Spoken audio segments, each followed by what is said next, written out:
സ്തോത്രം. ദൈവത്തിന്റെ അതിപരിശുദ്ധ നാമം വാഴ്ത്തപ്പെടുമാറാകട്ടെ.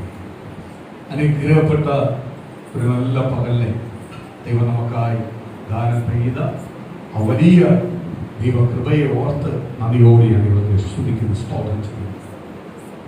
പരിശുദ്ധാത്മാവ് എൻ്റെ സാന്നിധ്യം, സ്തോത്രമാലലിയ, ഇവിടെ ശക്തമായി വെളിപ്പെടുന്നു.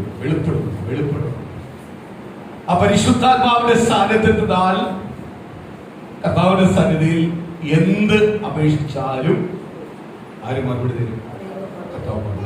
ദൈവവചനം പറയുന്നത് 2 പേർ ഏക മനസ്സോടെ, ഒരേ മനസ്സോടെ, 2 രീതിയിലല്ല, 2 പേർ ഒരേ മനസ്സോടെ എവിടെ ദൈവത്തിന്റെ സന്നിധിയിൽ ചോദിക്കുന്നുവോ ആ ചോദ്യത്തിനകത്ത് ആര് മറുപടി തരും? കർത്താവ് ഇറങ്ങി വരും. 1000 പേരെന്നോ 500 പേരെന്നോ 25 പേരെന്നോ അല്ലെങ്കിൽ 100 പേരെന്നോ കർത്താവ് പറഞ്ഞില്ല. 2 പേര് എവിടെ ഒരേ മനസ്സോട് യാചിക്കുന്ന കാര്യത്തിനകത്ത് ആരിറങ്ങി വരും? 2 പേര് ഒരു മനസ്സാവാൻ ചെറുപ്പാണ്, ചില മനസ്സുണ്ടാവാൻ ചെറുപ്പാണ്. 2 പേര് ഒരേ വിഷയത്തിനകത്ത് ഒരേ സമയം ഇരുന്ന് പ്രാർത്ഥിക്കണമെന്ന് പറഞ്ഞാൽ അതിന്റെ അർത്ഥം എന്തുവാ? കർത്താവ് 2 പേർക്ക് വില കൊടുക്കുക. 2 പേർ കരം കൊടുക്കുന്നിടത്ത്, 2 പേർ യാചിക്കുന്ന വിഷയത്തിനകത്ത് ഒന്നാണെങ്കിൽ അവരുടെ മധ്യയിൽ ആരിറങ്ങി വരും? കർത്താവ്. അപ്പൊ ഒന്നാവണമെങ്കിൽ എന്ത് ചെയ്യണം? പൂർണ്ണ മനസ്സോടെ ആ വിഷയത്തിന് വേണ്ടി 2 പേര് പൂർണ്ണ മനസ്സോടെ ഇന്ന് പ്രാർത്ഥിച്ചാലേ കർത്താവ് എന്ത് ചെയ്യത്തുള്ളൂ? മറുപടി അയക്കത്തുള്ളൂ. ഇന്ന് പകല് ഞാൻ ദൈവത്തിന്റെ വലിയ കൃപയോട്, സ്തോത്രം, ദൈവത്തോട് അമികാലിനെ പ്രാർത്ഥിച്ചുകൊണ്ടിരിക്കുമ്പോൾ ആ ദൈവത്തിന്റെ കൃപയോട് ഇരുന്ന് ഞാൻ പ്രാർത്ഥിക്കുക. ദൈവത്തോട് ചോദിച്ചുകൊണ്ടിരിക്കുമ്പോൾ കർത്താവിനോട് പറയുക, പല ദൂതിനും കർത്താവ് പരിഹാരം ഒരുക്കാൻ പോകും. പല ദൂതും നമ്മൾ കേട്ടുപോയി, ദൈവം പരിഹാരം ഒരുക്കാൻ പോകും. 2025 ആരംഭിച്ചു. 5 മാസം നമ്മളെ മുന്നിൽ കടന്നുപോയി. 5 മാസവും ദൈവം നമുക്ക് ഒന്നിനും കുറവില്ലാതെ പ്രതികൂലവും പ്രയാസങ്ങളും പ്രതിസന്ധിയെല്ലാം നമ്മളെ ജീവിതത്തിനകത്ത് പലപ്പോഴും വന്നപ്പോൾ പോലും അവിടൊന്നും പരാജയമില്ലാതെ ദൈവം നമ്മളെ എന്ത് ചെയ്തു? പോറ്റി പുലർത്തി തന്നു, വഴി നടത്തി. ദൈവത്തിന് എത്ര നന്ദി പറഞ്ഞാലും തീരത്തില്ല. എങ്കിലും ചില ദൂതുകൾ ഇപ്പോഴും ബാക്കി നിൽക്കും. ചില വാക്കുകൾ, ചില ചോദ്യചിഹ്നമായി ചില ദൂതുകൾ നിൽക്കും. അപ്പൊ ദൂത് പ്രാപിക്കരുത്. ദൈവത്തിന്റെ പരിശുദ്ധാത്മാ പറയുക, ദൂത് തരുവാൻ ഞാൻ ശക്തനാണ്. മനുഷ്യൻ വാക്ക് പറഞ്ഞാൽ വാക്ക് മാറും, എന്റെ ദൈവം വാക്ക് പറഞ്ഞാൽ ഒരിക്കലും എന്ത് ചെയ്തില്ല, വാക്ക് മാറത്തില്ല. ഇന്ന് അത് പൂർണ്ണമായിട്ടൊന്ന് മുറുകെ പിടിച്ച് പ്രാർത്ഥിക്കുന്നുവെങ്കിൽ ദൈവം എന്ത് ചെയ്യും? ശക്തമായ ദൈവത്തിന്റെ ദൂതിലേക്ക് ദൈവം കൊണ്ടുവരും. അതിനകത്ത് ഒരു മാറ്റവുമില്ല. ശക്തമായി പ്രാർത്ഥിച്ചോണം. സ്തോത്രം. ഇന്ന് സ്തോത്രം സാക്ഷ്യം പറഞ്ഞപ്പോൾ സ്തോത്രം, നന്ദൂര് വേണ്ടതെല്ലാം കർത്താവിനോട് ചോദിച്ചു, കർത്താവ് തന്നു. നന്ദിയുള്ളവളായി ദൈവത്തെ സ്തുതിച്ചു. ശക്തമായി ദൈവത്തിന്റെ പരിശുദ്ധാത്മാവ്, ഞാൻ ഇവിടെ നിന്ന് ശക്തമായ ദൈവത്തോട് പ്രാർത്ഥിച്ചപ്പോൾ ദൈവത്തിന്റെ പരിശുദ്ധാത്മാവിനോട് ഞാൻ പരിശുദ്ധാത്മാവിനാൽ ദൈവത്തോട് ഞാൻ ചില ചോദ്യങ്ങൾ ചോദിച്ചു. അപ്പൊ കർത്താവ് എന്നോട് ശക്തമായിട്ട് പറഞ്ഞു, അടുത്ത വർഷം ആ കുഞ്ഞ് സ്കൂളിൽ പോകുമ്പോൾ സ്വന്തം സാലറി കൊണ്ട് കുഞ്ഞിന് വേണ്ടതെല്ലാം ദൈവം എന്ന് പറഞ്ഞാൽ, എന്റെ ദൈവം എനിക്ക് തന്ന സാലറി കൊണ്ട്, എന്റെ ദൈവം എന്റെ അധ്വാന ഫലത്തിന് തന്ന നന്മ കൊണ്ട് എന്റെ കുഞ്ഞിന്റെ കാര്യങ്ങളും എന്റെ കാര്യങ്ങളെല്ലാം നടത്തുന്ന രീതിയിലേക്ക് ദൈവം ആ കുടുംബത്തെ തൊട്ടിരിക്കുക, അത് അനുഗ്രഹിച്ചിരിക്കുക. ദൈവം ഒരു വാക്ക് പറഞ്ഞാൽ വാക്ക് പറഞ്ഞില്ല. ഇന്ന് പകൽ ആ ദൂതിനെ പൂർണ്ണ ഹൃദയത്തോടെ ഏറ്റെടുക്കുന്നതിലേക്ക് ദൈവത്തിന്റെ പരിശുദ്ധാത്മാവ് ദൂത് പറയുക, അത് ഞാൻ നിവർത്തിയാക്കി തരാൻ പോവുക. ഹല്ലേലൂയ.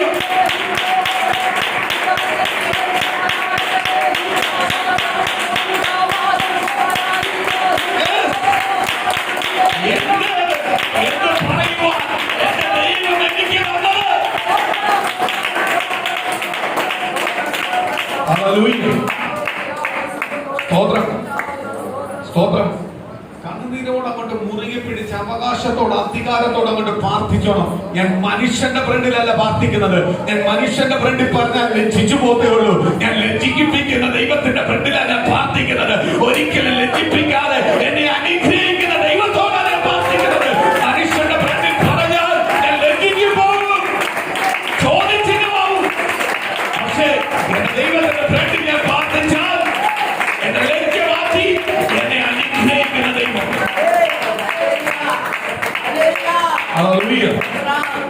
സ്തോത്രം, സ്തോത്രം. ഈ ദൂതെന്നെല്ലാം പറയുമ്പോൾ പലപ്പോഴും ഞാൻ ചിന്തിക്കാറുള്ള ഒരു കാര്യമുണ്ട്. സ്തോത്രം. അബ്രഹാമിന്റെ വാർദ്ധക്യ സമയത്ത്, അതല്ലേ സാറയുടെ വാർദ്ധക്യ സമയത്ത് ദൈവത്തിന്റെ ദൂതന്മാർ ഇറങ്ങി വന്ന് ദൂത് പറയുക. എന്ത് പറയുക? നിനക്കൊരു തലമുറ തരുമെന്ന്, തലമുറ തരുമെന്ന്. അവര് ദൂതന്മാർ വന്നു. ദൂതന്മാരെ സൽക്കരിക്കേണ്ട രീതിയിൽ, ദൂതന്മാർ ആഗ്രഹിച്ചതും നിലച്ചതിനും അപ്പുറമായ രീതിയിൽ അവര് സൽക്കരിച്ചു കഴിഞ്ഞപ്പോൾ അവരോട് പറയുക, ഇവിടെ ഒരു കുഞ്ഞിനെ ദൈവം തരും, അടുത്ത വർഷം കുഞ്ഞിനെ ദൈവം തരും, തലമുറ ദൈവം തരും. ദൂത് കേട്ടപ്പോൾ അബ്രഹാം പിതാവ് തലയാട്ടി ഏറ്റെടുത്തോണ്ടിരിക്കുമ്പോൾ, സ്തോത്രം, അകത്തിരിക്കുന്ന സാറ എന്ത് ചെയ്യുക? എന്ത് ചെയ്യുക? തലയിലാട്ടി ഗ്ലോറി പറഞ്ഞുകൊണ്ടിരിക്കുക. ചിരിച്ചു, ചിരിച്ചു. എന്തിനാ പുള്ളിക്കാരി ചിരിച്ചേ? ദൂതൻ അനുഗ്രഹിക്കാമെന്നറിയാം. ദൂതൻ പറഞ്ഞാൽ ദൈവത്തിന്റെ ദൂതനെ ഇറങ്ങി വന്നെന്ന് പറയാം. ദൂത കേൾക്കുന്നതെന്നറിയാം. അവരെ സൽക്കരിക്കാൻ മനസ്സുണ്ട്, അവർക്ക് കൊടുക്കാൻ മനസ്സുണ്ട്. ദൂത് കേട്ടപ്പോൾ സാറ ചിരിച്ചു. നമ്മൾ പലപ്പോഴും ചിരിക്കുന്നുകൊണ്ട് നമ്മൾ കരയുന്നു. സ്തോത്രം. ദൂത് കേൾക്കുമ്പോൾ സാറ ചിരിച്ച വേറൊന്നുമല്ല, ഞാൻ വാർദ്ധക്യത്തില, എന്റെ പ്രസവത്തിന്റെ അമികാലിൽ പ്രസവിക്കാനുള്ളതെല്ലാം നിന്നു. എന്റെ ശരീരത്തിനകത്ത് അമികാലിൽ ഇനി ഞാൻ പ്രസവിക്കാൻ കഴിയത്തില്ല. ഞാൻ മച്ചിയായവളാണ്, ഞാൻ വാർദ്ധക്യത്തില. എന്റെ ഭർത്താവ് അതിലും വാർദ്ധക്യത്തില. ഞങ്ങൾക്ക് എങ്ങനെ മക്കളുണ്ടാവും? ദൂതന്മാരെ നോക്കിയിട്ട് അകത്തിരുന്നുകൊണ്ട് ആര് ചിരിക്കുക? പരിഹസിക്കുക. പരിഹസിച്ചെന്നൊരു വാക്ക് പറയുന്നത് തെറ്റാണ്. അവള് ചിരിച്ചത് വേറെ ഒന്നുമല്ല. ഇതെല്ലാം സംഭവിക്കും. അവർക്ക് കൊടുത്തതിനോ അവര് പറഞ്ഞതിനോ ഒന്നുമല്ല അവർക്ക് വിഷയം. അത് ഇമ്പോസിബിളാ. കാര്യം എന്തുവാ? എന്റെ ഭർത്താവ് വാർദ്ധക്യത്തിലായി, ഞാൻ വാർദ്ധക്യത്തില, മക്കള് ഇല്ലാത്തവളാ. സ്തോത്രം. ദൈവത്തെ ഞാൻ ഭയപ്പെടുന്നു. എന്താ പറയുക? ദൈവത്തെ ഭയപ്പെടുന്നത് കൊണ്ടാ അബ്രഹാം പറയുന്നിടത്തെല്ലാം ആരും കൂടെ ചെല്ലുന്നത്. കാര്യം അബ്രഹാമിനോട് ദൈവം പറയുന്നു നീ പുറപ്പെടുന്നു പറയുമ്പോൾ അതിനോടൊപ്പമല്ല ആര് വരുന്നുണ്ട്? സാറ വരുന്നുണ്ട്. അപ്പോഴ് സാറ ആരെ ഭയപ്പെടുന്നതാ? ദൈവത്തെ ഭയപ്പെടുന്നത്, ദൈവത്തെ അനുസരിക്കുന്നവൾ, ദൈവഭയം ഇല്ലാത്തവളല്ല. പക്ഷെ അവൾ ഓർത്തു എനിക്ക് മക്കളുണ്ടാവത്തില്ല. അവൾ തീരുമാനിച്ചിരിക്കുക. ഇന്ന് പകൽ ഞാൻ വിളിച്ചു പറയാം, ദൈവമക്കളെ, ഇന്ന് പലപ്പോഴും ദൈവത്തിന്റെ ആലോചന ദൂതുകൾ കേൾക്കുമ്പോൾ പലപ്പോഴും നമ്മളെ ഹൃദയത്തിനകത്ത് ഇങ്ങനെ ചിന്തിക്കാറുണ്ട്, അതൊരിക്കലും നടക്കത്തില്ലെന്ന് ചിന്തിക്കാറുണ്ട്. നീ സേവിക്കുന്ന ദൈവം ജീവനുള്ള ദൈവമാ. ആ ദൈവത്തിനൊരു കഴിവുണ്ട്. ഇമ്പോസിബിൾ എന്ന് പറയുന്നതിനെ പോസിബിൾ ആക്കുവാൻ ശക്തനായ ദൈവത്തെ ഞാൻ ആരാധിക്കുന്നത് പകൽ മറന്നുപോലെ അതിനെ നീ തിരിച്ചറിയണമെങ്കിൽ ആ ദൂത് നിന്റെ ജീവിതത്തിനകത്ത് നടത്തിയാവും.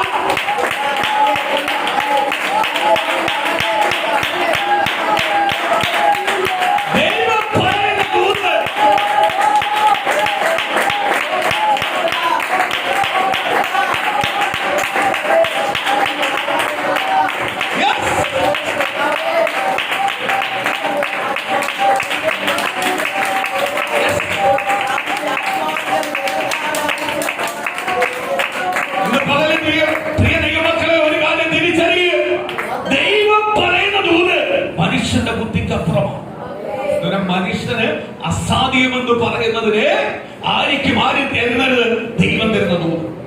നമ്മളെ ബുദ്ധിക്ക് കഴിയത്തില്ല. നമ്മളെ ബുദ്ധിക്ക് അത് ചിന്തിക്കുമ്പോൾ അതിനെന്തോ കഴിവെന്തുവാ? അതെങ്ങനെ സംഭവിക്കും?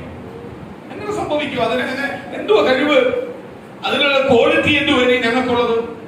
അത് കിട്ടാനുള്ള ക്വാളിറ്റി എന്തുവാ? ദൈവം എപ്പോഴും നമ്മളെ ബുദ്ധിക്ക് അപ്പുറമായേ ചെയ്യത്തുള്ളൂ. അതിനാണ് ദൂതെന്ന് പറയുന്നത്. എങ്കിലേ ആരെ നമ്മൾ സ്നേഹിക്കത്തുള്ളൂ? കർത്താവിനെ സ്നേഹിക്കത്തുള്ളൂ, കർത്താവിനെ ഭയപ്പെടത്തുള്ളൂ, കർത്താവിനെ ഏറ്റെടുക്കത്തുള്ളൂ. ദൂത് എപ്പോഴും മനുഷ്യ ബുദ്ധികൾക്ക് അപ്പുറമാണ്. ദൂത് യഥാർത്ഥമായ ദൂത് കേട്ടവർക്കെല്ലാം പരിഹാസവും, ദൂത് കേട്ടവർക്കെല്ലാം അപമാനവും, ദൂത് കേട്ടവരെല്ലാം ചില സമയത്തെങ്കിലും പുറുപുറുത്തുണ്ട്. പുറുപുറുക്കാത്ത ആരുമില്ല, എല്ലാവരും പുറുപുറുത്തുണ്ട്. താമസം വരും വേണ്ടി ചിലത് പുറുപുറുക്കും. കർത്താവ് എന്താ പറ്റ, എന്താ പറ്റ, എന്താ പറ്റ, എന്തുവപ്പ, എത്ര നാളായപ്പോ, എത്ര പേര്. അതെല്ലാം വലിയൊരു നന്മയ്ക്ക്, അനുഗ്രഹത്തിന്. അതൊന്നും ഒരിക്കലും ദൈവം തന്നെ കൈവിട്ടിട്ടല്ല. ദൈവം തരുന്ന ദൂത്, ദൈവത്തിന്റെ ആലോചനയും ദൈവത്തിന്റെ വാക്തത്വവും അപ്രകാരം. ദൈവം ഒരു വാദം തുറന്നാൽ അത് പെർമനന്റ് ആയിട്ട്, അത് അല്പകാലത്തേക്കല്ല, അവസാനം വരെ, ആയുഷിന്റെ അവസാനം വരെ ആര് തരും? ദൈവം തന്നോണ്ടിരിക്കും. ദൈവം തന്നോണ്ടിരിക്കും.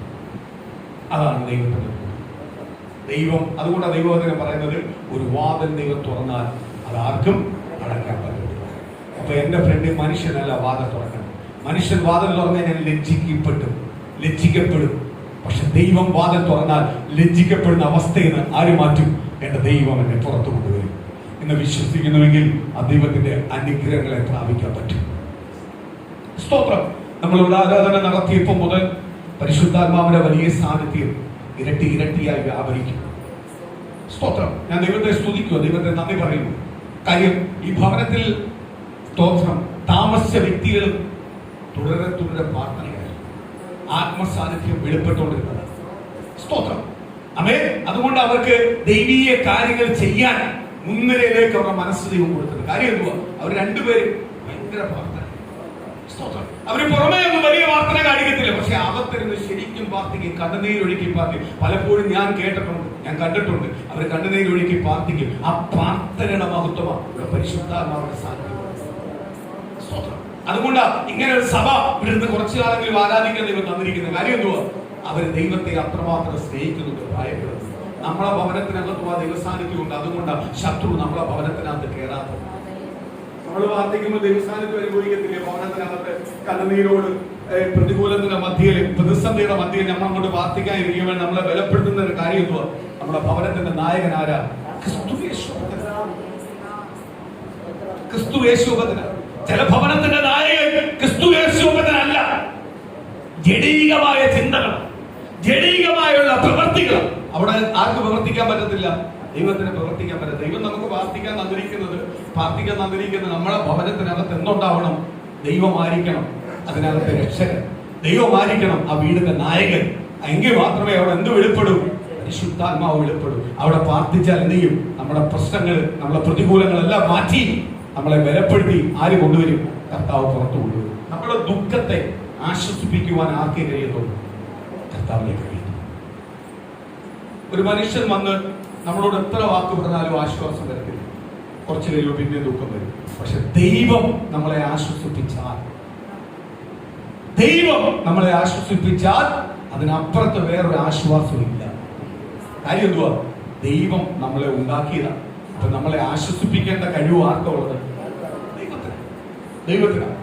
ദൈവത്തിന് മാത്രമേ കഴിയത്തുള്ളൂ. നമ്മളെ ആശ്വസിപ്പിക്കേണ്ട കഴിവ് ആർക്കുള്ളതാണ്? ദൈവത്തിന്. സ്തോത്രം. അപ്പൊ ദൈവം നമ്മളെ ആശ്വസിപ്പിക്കാൻ നമ്മൾ സന്തോഷമാണ്, അനുഗ്രഹം പ്രാപിക്കും എന്ന് പകല് പരിശുദ്ധാത്മാവ് പറയുന്നുണ്ട്. സ്തോത്രം. പ്രാർത്ഥിക്കുന്ന ദൈവജനത്തിനകത്ത് ദൈവത്തിന്റെ ശക്തി വ്യാപരിച്ചു. നിങ്ങൾ തളർന്നു പോവല്ലേ? എന്തെങ്കിലും പ്രതികൂല പ്രയാസം കൊണ്ട് തളർന്നു പോവല്ലേ? ബലപ്പെട്ടോണം. എന്തുവാ? ദൈവത്തിന്റെ സമയം നിങ്ങളുടെ ജീവിതത്തിനകത്ത് എന്ത് ചെയ്തുകൊണ്ടിരിക്കുക? അടുത്തുകൊണ്ടിരിക്കുക. പ്രാർത്ഥനയുടെ മറുപടികൾ കർത്താവ് എന്ത് ചെയ്തു കൊണ്ടുപോവാ? മറുപടി നിങ്ങളെ കരങ്ങളിലേക്ക് കർത്താവ് തന്നുകൊണ്ടിരിക്കുക. വിശ്വസിക്കുന്നുവെങ്കിൽ ആ ദൈവത്തിന്റെ മഹത്വവും അനുഗ്രഹവും ആർക്ക് പ്രാപിക്കാൻ പറ്റും? ദൈവമക്കളായ നമുക്ക് പ്രാപിക്കാൻ പറ്റും. സ്തോത്രം. ഒരു വചനവാദത്തിലേക്ക് വരാം. ഹബൂഖുക്ക് 2:1 മുതൽ ഒന്ന് വായിക്കാം.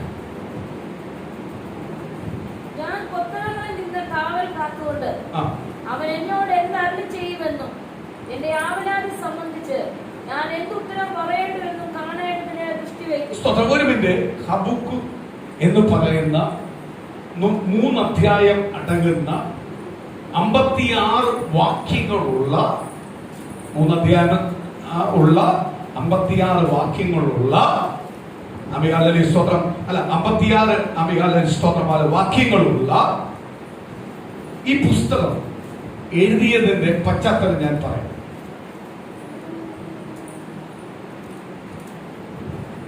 ദൈവത്തിന്റെ അരുളപ്പാട് കേട്ടിട്ടും ദൈവത്തിന്റെ വചനം കേട്ടിട്ടും മാനസാന്തരപ്പെടാതെ ദൈവജനം പാപം ചെയ്തുകൊണ്ടിരിക്കുമ്പോൾ, പാപം പെരുകിക്കൊണ്ടിരിക്കുമ്പോൾ അബൂക്ക് ദൈവത്തോട് ചോദിക്കുക, എന്താ കർത്താവേ അങ്ങ് ശിക്ഷിക്കാത്തത്, ദണ്ഡിപ്പിക്കാത്തത്?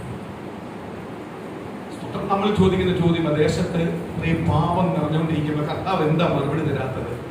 ഞങ്ങൾ ജീവിക്കുന്ന ദൈവത്തെ ആരാധിക്കുന്ന ദൈവത്തിന്റെ മഹത്വം, ദൈവത്തിന്റെ ശക്തി ഞങ്ങൾ അനുഭവിച്ചുകൊണ്ടിരിക്കുന്നത്, എങ്കിലും ദൈവം ഞങ്ങൾക്ക് എന്താ മറുപടി തരാത്തത്?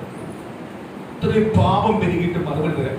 ഈ ചോദ്യം അബൂക്ക് ആരോട് ചോദിക്കുക? യഹോവയെ ദൈവത്തോട് ചോദിക്കുക. അതാണ് ഈ പുസ്തകത്തിന്റെ പശ്ചാത്തലം. ഈ പുസ്തകം എഴുതാനുള്ള പശ്ചാത്തലം. ഈ 3 അധ്യായത്തിനകത്ത് ചോദ്യം, അതിന് ദൈവം അവനോട് സംസാരിക്കും. ഈ 3 അധ്യായത്തിനകത്തും അവനോട് സംസാരിക്കും. ഇന്ന് പകല് ഈ വാക്യം ഞാൻ എടുപ്പിച്ചതിന്റെ ഏറ്റവും വലിയ കാര്യം, നമ്മുടെ സഭയെ കുറിച്ചും നമ്മുടെ ദൈവമക്കളെ കുറിച്ചും സഭയെ കുറിച്ചും സ്തോത്രം നമ്മുടെ ഓരോരുത്തർക്കും, എനിക്കും എന്റെ കുടുംബത്തിനും എല്ലാത്തിനുമുള്ള ഒരു ദൂത ദൈവമാണ്. കഴിഞ്ഞ ദിവസം എനിക്ക് ശക്തമായി പറിച്ചപ്പോൾ കർത്താവ് തന്ന ഒരു ദൂത, അതേപോലെ ഒരു ദൈവദാസൻ ഭവനത്തിനകത്ത് കയറി വന്നു.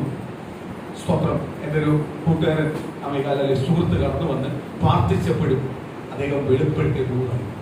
സ്തോത്രം. എനിക്ക് ആ ദൂത് പിന്നെ വായിച്ചപ്പോൾ പിന്നെ ആ ദൂതും നമ്മളുമായിട്ട് എന്നുണ്ട് വലിയൊരു. അപ്പോഴാ ഈ പശ്ചാത്തല വേദന ഞാൻ ഒന്നുകൂടെ പഠിച്ചപ്പോൾ എന്തുവാ? സ്തോത്രം. നമ്മൾ ദൈവത്തോട് ചോദിക്കും, കർത്താവേ ഞാൻ ഇത്രയെല്ലാം ദൈവസ്ഥാനിൽ നിന്നിട്ട്, കർത്താവേ സ്തോത്രം, ഞാൻ പലപ്പോഴും സ്തോത്രം ദൈവസ്ഥാനിൽ നിന്ന ദൂതുകൾ കേട്ടതും കണ്ടതുമല്ല പലപ്പോഴും എന്റെ ജീവിതത്തിൽ നിവൃത്തിയാവാതെ നിൽക്കും. എന്താ കർത്താവിന്റെ അവസ്ഥ? പക്ഷെ ലോകപരമായി ജീവിക്കുന്നവരൊന്നും ഒരു പ്രശ്നവും ഇല്ല. പലപ്പോഴും നമ്മൾ ഓരോരുത്തരും ചോദിക്കുന്ന ചോദിക്കാതിരിക്കുമോ? നമ്മൾ ചോദിച്ചിട്ടില്ലേ? സ്തോത്രം. നമ്മൾ ചോദിച്ചിട്ടുണ്ട്, നമ്മൾ ഉള്ളത്തിനകത്ത് ചോദിച്ചിട്ടുണ്ട്, ഉള്ളു തോന്നുന്നു ചോദിച്ചിട്ടുണ്ട്. അതേപോലെ അബൂക്കും ഇത് ആരോട് ചോദിക്കുക? ദൈവത്തോട്. അപ്പോൾ ഞാൻ ഓർത്ത്, കർത്താവേ ഇത് നമ്മളെ കുറിച്ച് തന്നെയാണ്, നമ്മളെ സ്വഭാവമാണല്ലേ കാണിച്ചത്. ഇതുവാ ദൂത് പറയുന്നുണ്ട്. ഒരുപാട് ദൂതുകൾ പെൻഡിങ്ങിൽ കിടക്കുക. കർത്താവ് എന്താ ദൂത് നിവർത്തിയാവാത്തത്? സ്തോത്രം. എന്നിട്ട് ദേശത്തിനകത്ത് അമികാലി ദൂതിന്റെ അമികാലി പാപത്തിനകത്ത് ജീവിക്കുന്നവർക്കൊന്നും ഒരു പ്രശ്നവുമില്ല. ദൂതുമായിട്ട് പിടിച്ചിരിക്കുന്നവർക്ക് പലതും പ്രതികൂല പ്രയാസങ്ങൾ. അത് എന്തുകൊണ്ടാണ് കർത്താവ് ഇങ്ങനെ? അപ്പൊ കർത്താവ് വെളിപ്പെടുകയാണ്. 2-ാം അധ്യായത്തിന്റെ 1-ാം വാക്യം മുതലൊന്ന് വായിക്കും. ഞാൻ കൊത്തളങ്ങളിൽ നിന്ന് കാവൽ കാത്തുകൊണ്ട് അവൻ എന്നോട് എന്ത് അരുളി ചെയ്യുമെന്നും എന്റെ ആവലാതി സംബന്ധിച്ച് ഞാൻ എന്ത് ഉത്തരം പറയേണ്ടുവെന്നും കാണേണ്ടതിനെ ദൃഷ്ടി വയ്ക്കും. യഹോവ എന്നോട് ഉത്തരം അരുളിയത്, നീ ദർശനം എഴുതുക, ഓടിച്ചു വായിപ്പാൻ തക്കവണ്ണം അത് പലകയിൽ തെളിവായി വരയ്ക്കുക. ദർശനത്തിന് ഒരു അവധി വച്ചിരിക്കുന്നു, അത് സമാപ്തിയിലേക്ക് ബന്ധപ്പെടുന്നു. യഹോവ എന്നോട് ഉത്തരം അരുളിയത്, നീ ദർശനം എഴുതുക. ഇത്രനാൾ നിന്റെ ഹൃദയത്തിനകത്ത് ദർശനം കണ്ടു. ഇനി എന്ത് ചെയ്തു? നീ എഴുതി വെക്ക്, പലരേക്കാത്ത കൊണ്ട് എഴുതി വെക്ക്. എഴുതുക, വേഗം വായിക്കുവാൻ തക്കവണ്ണം അത് പലകയിൽ വ്യക്തമായി രേഖപ്പെടുത്തുക, വ്യക്തമായി എഴുതി വെക്കുക. എന്ത് ചെയ്യണം? അത് എന്തിനു വേണ്ടിയാ? വേഗം വായിക്കാൻ. സ്തോത്രം. ദർശനങ്ങള് എന്ത് ചെയ്യണം? നീ എഴുതി വെച്ചു. അതിന്റെ അർത്ഥം എന്തുവാ? നീ എഴുതി വെച്ചോ, നിനക്ക് മറുപടി ഉണ്ട്. നിനക്ക് എന്തുണ്ട്? മറുപടി ഉണ്ട്. പകൽ ദൂത് കേട്ട ദൈവമേ, ദൈവത്തിന്റെ ആലോചനയ്ക്ക് വേണ്ടി കാത്തിരിക്കുന്ന ദൈവജനമേ, നിന്നെ കുറിച്ച് ഒരു മറുപടി ആര് വെച്ചിട്ടുണ്ട്? കർത്താവ് വെച്ചിട്ടുണ്ട്. കർത്താവ് വെച്ചിട്ടുണ്ട്. നീ നിന്നെ വെറുതെ ഒന്നും ദൈവം ചുമ്മാന്നും വിടത്തില്ല. ദൈവം നിനക്ക് ഒരു ദൂത് വെച്ചിട്ടുണ്ട്, പ്രവചനം വെച്ചിട്ടുണ്ട്, നിന്റെ തലമുറയെ കുറിച്ച് വെച്ചിട്ടുണ്ട്, ദേശത്തിനകത്ത് വെച്ചിട്ടുണ്ട്. പരിഹസിക്കുന്നവരെ, മുൻവിധിക്കുന്നവരെ മധ്യേ ആ ദൂത് നിവർത്തിയാവാൻ സമയമായിട്ടുണ്ട്. നീ ഒരു കാര്യം ചെയ്യ്, ആ ദൂത് മറന്നുപോകാതിരിക്കാൻ എന്ത് ചെയ്തോ? നീ പലക എഴുതി വെച്ചോ. മുമ്പേ ഒരു വാക്കുകൾ എഴുതി വെച്ചേക്കോ, വേഗത്തിൽ വായിക്കാൻ പറ്റുന്നത്. നീ ചിന്തിച്ച് ചിന്തിച്ച് നീ പ്രാർത്ഥിക്കണം. നിന്റെ ഫ്രണ്ടിലേക്ക് എന്ത് വെച്ചോ? എഴുതി വെച്ചോ, ദൂതം എഴുതി വെച്ചു, മലയേക്കകത്ത് കുത്തി വെച്ചു. എന്നിട്ട് നീ എന്ത് ചെയ്താൽ മതി? അതങ്ങ് വായിച്ചാൽ മതി. എന്ന് പറഞ്ഞ കാര്യം എന്തുവാ? ദൂത് പറഞ്ഞ ദൂത് ഞാൻ മറന്നാലും എന്റെ ദൈവം മറക്കത്തില്ല. ഏറ്റവും വലിയ ഉത്തരമാണ്. എന്തോ മനസ്സിനകത്ത് ദൂത് പറഞ്ഞ പല ദൂതും ഞാൻ മറന്നു പോയിട്ടുണ്ട്. പല സാഹചര്യം വരുമ്പോൾ സാഹചര്യത്തിനനുസരിച്ച് ഞാൻ പോയിട്ടുണ്ട്, ദൈവത്തെ കൂട്ടുപിടിച്ചു പോയിട്ടുണ്ട്. പക്ഷേ എന്റെ മേൽ കിടക്കുന്ന ദൈവത്തിന്റെ വാഗ്ദത്തമോ ദൂതോ പലപ്പോഴും ഞാൻ ഓർമ്മ വന്നിട്ടില്ല. വന്നിട്ടുണ്ടോ? ഒന്ന് സമയം നോക്കി ഞാൻ ദൈവമക്കളോട് പറയുക. പലപ്പോഴും ചില ദൈവത്തിന്റെ ദൂതുകളെ നമ്മൾ മറന്നുപോയിട്ടുണ്ട്, ഇല്ലയോ? മറന്നുപോയിട്ടുണ്ട്. ലോകത്തിന്റെ ആ ജീവിതത്തിന്റെ താളം അനുസരിച്ച് പലപ്പോഴും നമ്മൾ ആരെ കൂട്ടുപിടിച്ച്? കർത്താവിനെ കൂട്ടുപിടിച്ച് നമ്മളെ ഇഷ്ടപ്രകാരം ആരെ കൊണ്ടുപോവുക? കർത്താവിനെ കൊണ്ടുപോയിക്കൊണ്ടിരിക്കുക. കർത്താവ് നമ്മളെ ഉപേക്ഷിക്കത്തില്ല. കാര്യം നമ്മളെ വിളിച്ച ദൈവം, നമ്മളെ തിരഞ്ഞെടുത്ത ദൈവം. പലപ്പോഴും കർത്താവിന് ഇഷ്ടമില്ലാത്തതെല്ലാം നമ്മൾ ചെയ്തിട്ടുണ്ട്. കഴിഞ്ഞ ദിവസങ്ങളിൽ ഞാൻ ദൈവസ്ഥയിൽ പാർച്ചുകൊണ്ടിരുന്നപ്പോൾ ദൈവം എന്നോട് വീണ്ടും വെളിപ്പെടുത്തിയ ഒരു ദൈവത്തിന്റെ ആലോചന പറഞ്ഞുതരാം. കർത്താവ് എന്നോട് പറയുക, ഞാൻ ഇങ്ങനെ പ്രാർത്ഥിച്ച് കണ്ണുനീര് ഒഴുക്കി ഓരോ വിഷയങ്ങൾ ദൈവസ്ഥ ഏൽപ്പിച്ച് ദൈവത്തോട് ഇങ്ങനെ പ്രാർത്ഥിച്ചുകൊണ്ടിരിക്കുമ്പോ ദൈവം എന്നോട് പറയുക, നിന്റെ പ്രാർത്ഥന ഇവിടെ നിർത്ത്. ഇനി നീ പ്രാർത്ഥിക്കേണ്ട ഒരു കാര്യമാ, എന്റെ ഇഷ്ടപ്രകാരം എനിക്ക് ജീവിക്കാനുള്ള കൃപ ദൈവം തരണമേ. എന്റെ ഹിതപ്രകാരമല്ല നിന്നെ വിളിച്ചു വേർതിരിച്ചത്. ഞാൻ പാപത്തീന നിന്നെ വിളിച്ചു വേർതിരിച്ചത് അത് ലോകത്തിൽ പലരും തള്ളിക്കളഞ്ഞെടുത്തു. നിന്നെ ഞാൻ വിളിച്ചു വേർതിരിച്ചെങ്കിൽ ഇനി നീ പ്രാർത്ഥിക്ക്. എന്റെ ഇഷ്ടപ്രകാരം, ഞാൻ ആഗ്രഹിക്കുന്ന പ്രകാരം എന്റെ സ്വഭാവത്തെ, എന്റെ ശരീരത്തെ, ആരോഗ്യത്തെ ദൈവം മാറ്റണമേ.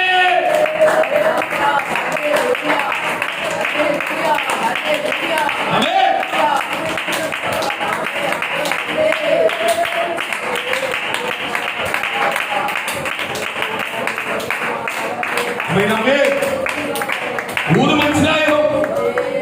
അഭിഷേകം ആ ദൂതം കൊണ്ട് മനസ്സിലായോ? എന്തോ പറഞ്ഞേ? എന്റെ ഇഷ്ടപ്രകാരം നിന്റെ ആയുസ്സിനെ, നിന്റെ ശരീരത്തെ, നിന്റെ തീരുമാനങ്ങളുടെ, നിന്റെ പ്രവൃത്തിയെ എല്ലാം എന്റെ ഇഷ്ടപ്രകാരം ആക്കണമേ എന്ന് നീ പ്രാർത്ഥിക്കാൻ പറ്റും. അങ്ങനെ ആക്കിയാൽ എന്തു ഗുണം? അങ്ങനെ ആക്കിയുള്ള ഗുണം എന്തുവാ? നമ്മളുടെ ശരീരത്തിൽ രോഗം വന്നാൽ കർത്താവ് എടുത്ത് മാറ്റും. നമ്മൾ ആരെ ശരീരം ആക്കി കൊടുത്തു? നമ്മുടെ ശരീരത്തെ ആരെ ഇഷ്ടത്തിനാക്കി കൊടുത്തു? കർത്താവിന്റെ ഇഷ്ടത്തിനാക്കി കൊടുത്തു. കർത്താവിന്റെ ഇഷ്ടത്തിനാക്കി കൊടുത്തപ്പോ നമ്മളെ രോഗിയാക്കി നമ്മളെ ഇടുവോ? ഇപ്പോഴും നമ്മളെ ശരീരം ആരെടുത്തേക്കാ ഇരിക്കുന്നത്? ആ ശരീരത്തിലാണ് ഇരിക്കുന്നത്. കർത്താവിന്റെ അടുത്താണ് ഇരിക്കുന്നത്. കർത്താവിന്റെ അടുത്ത് ഇരുന്നാൽ നമ്മൾ എന്ത് രക്ഷപ്പെട്ടു പോയാണ്? നമ്മളെ ശരീരം നമ്മളെ ജഡപ്രകാരമായിരിക്കുന്നത് ആണോ അല്ലയോ?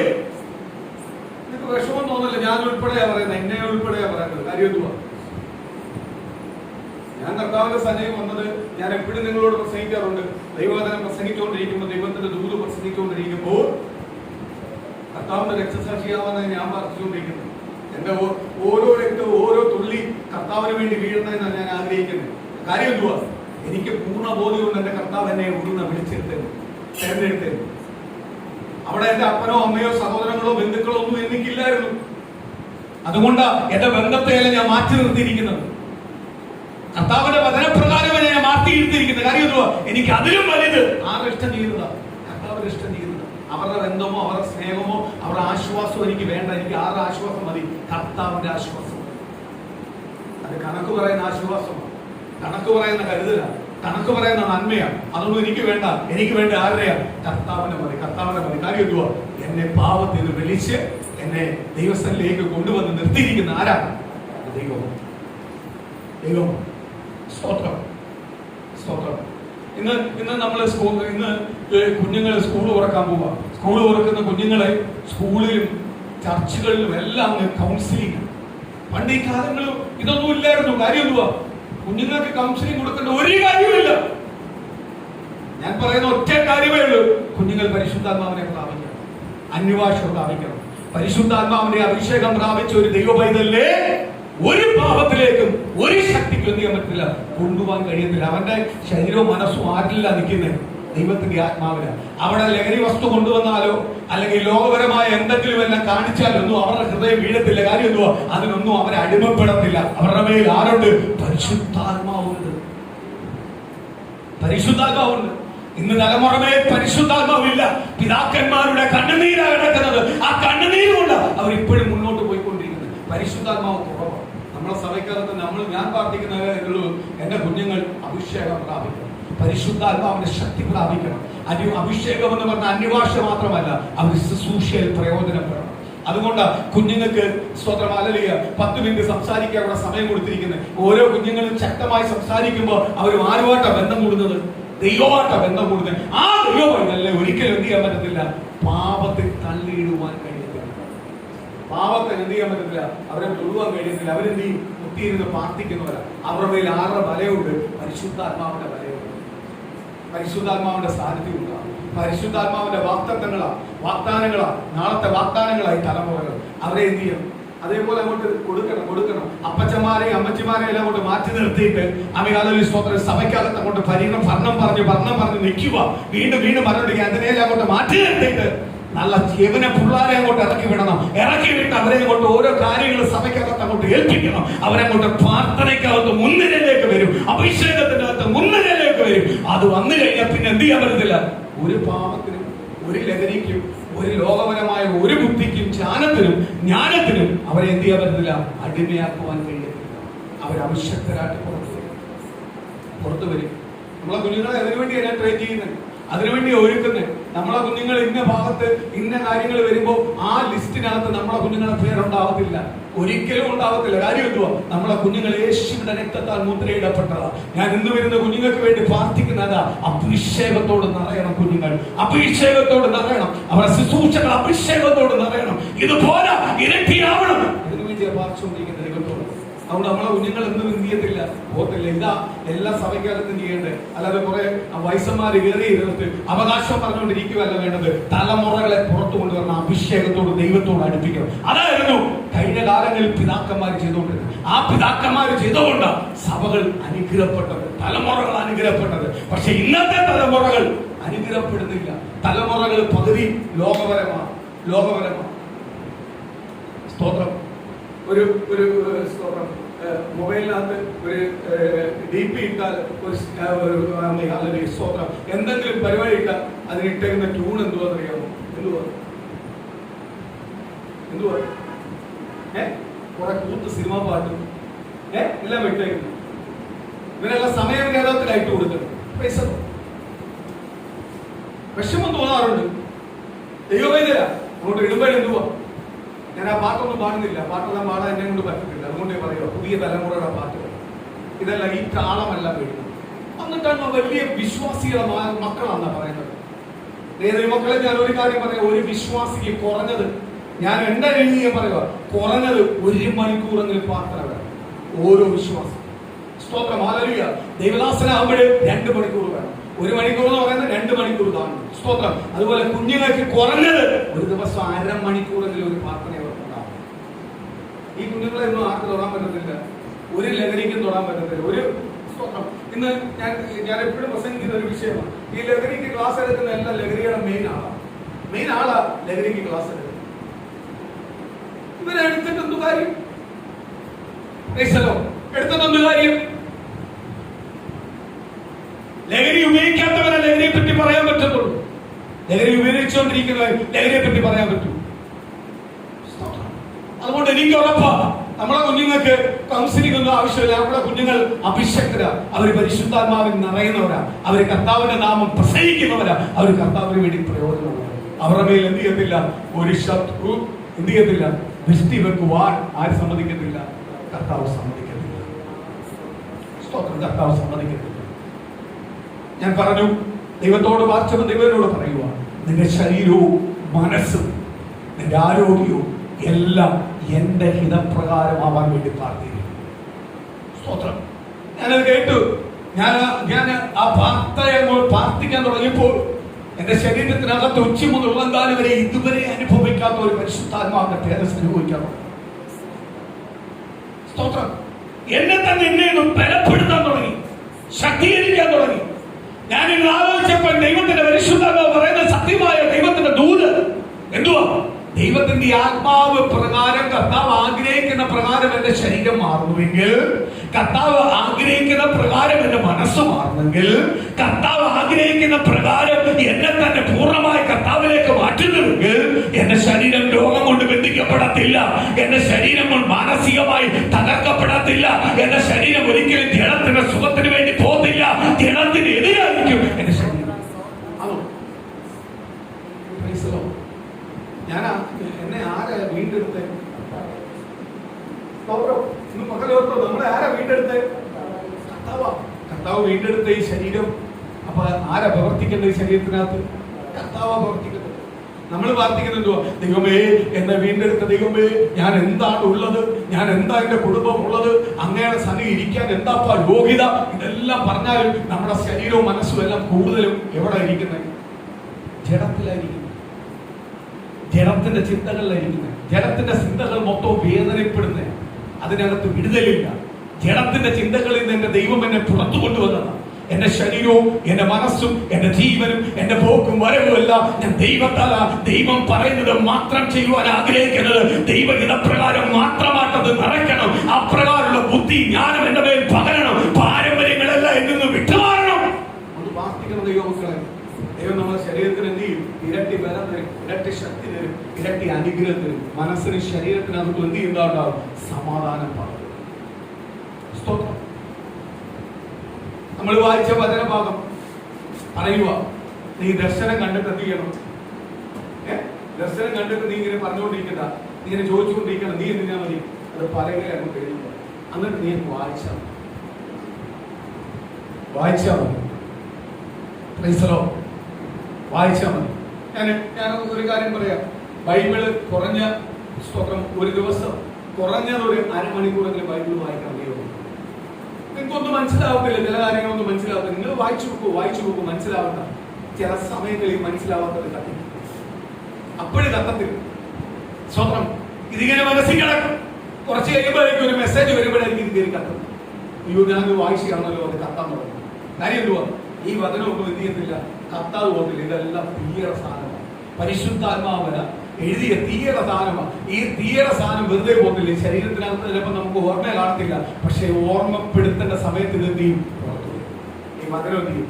പ്രയോജനം. അതിനോട് പറയുമോ, ദർശനം നീ ഒരു പലകയ്ക്കകത്ത് എഴുതി ഞാൻ വെച്ചാൽ മതി. അത് നീ വായിച്ചു. ദർശനത്തിന് ഒരു കാരണമുണ്ട്. ഹല്ലേലൂയ. ഇത് പഠിച്ചപ്പോൾ, ഈ പുസ്തകം വായിച്ചപ്പോൾ, ഇതിന്റെ പശ്ചാത്തലം വായിച്ചപ്പോൾ, ഈ പശ്ചാത്തലത്തിനകത്ത് പറയുന്നത് ഇങ്ങനെ എന്തുവാ?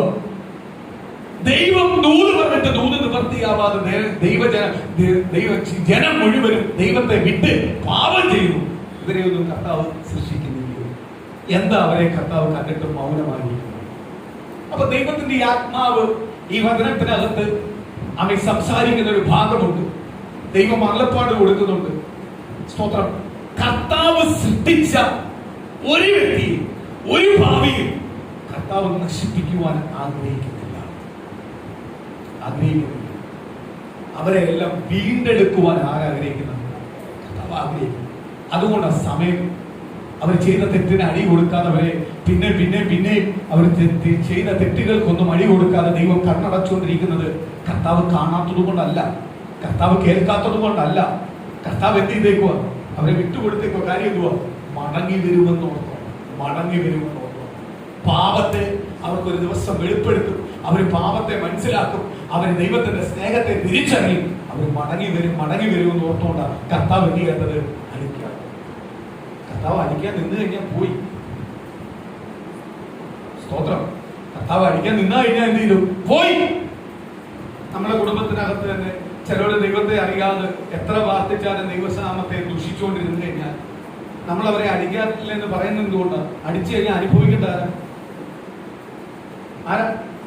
നമ്മൾ തന്നെ അനുഭവിക്കേണ്ടത് ഇല്ലയോ? നമ്മൾ തന്നെയല്ലേ അനുഭവിക്കേണ്ടത്?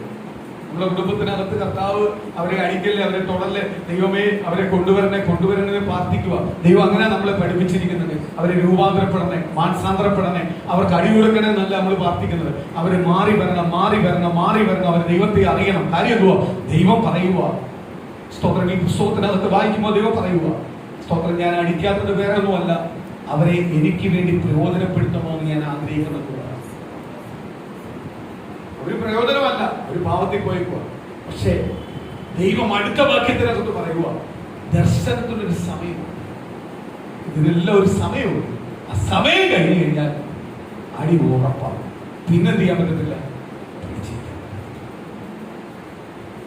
ഒരു സമയമുണ്ട്. നമ്മളെ ധാരണ എന്തുവാ, അടി കിട്ടാതിരിക്കുന്ന അനുസരിച്ച് ഓ സ്തോത്രം ദൈവം ഉണ്ടോ, ഞാൻ ഇത്രയൊക്കെ ചെയ്തിട്ട് തന്നെ ഒന്നും ചെയ്തില്ലല്ലോ. ഈ രീതിയിലാണ് മനുഷ്യൻ ജീവിക്കുന്നത്. കർത്താവ് അവരെല്ലാം പാപികളെ സ്നേഹിക്കുന്നുണ്ട്. പാപികളെ വീണ്ടെടുക്കുവാൻ വേണ്ടി കർത്താവ് കാത്തിരിക്കുന്നുണ്ട്. ആ കാത്തിരിപ്പിന് വേണ്ടിയാ ആയതുകൊണ്ടാണ് ആരടിക്കാത്തത്. ദൈവം അടിക്കാൻ തുടങ്ങിക്കഴിഞ്ഞാൽ പിന്നെ എന്ത് ചെയ്യാൻ പറ്റത്തില്ല, നമുക്ക് അപ്പോൾ സ്തോത്രം ഹബക്കൂക്ക് ഇത് തന്നെ ചോദിക്കുന്നത്, ദൈവത്തോട് ചോദിക്കുന്നത്, എന്തുകൊണ്ട് അടിക്കുന്നില്ല? ദൈവം പറഞ്ഞു കൊടുക്കുക, സ്തോത്രം, നീ അതൊന്നും ചിന്തിക്കണം.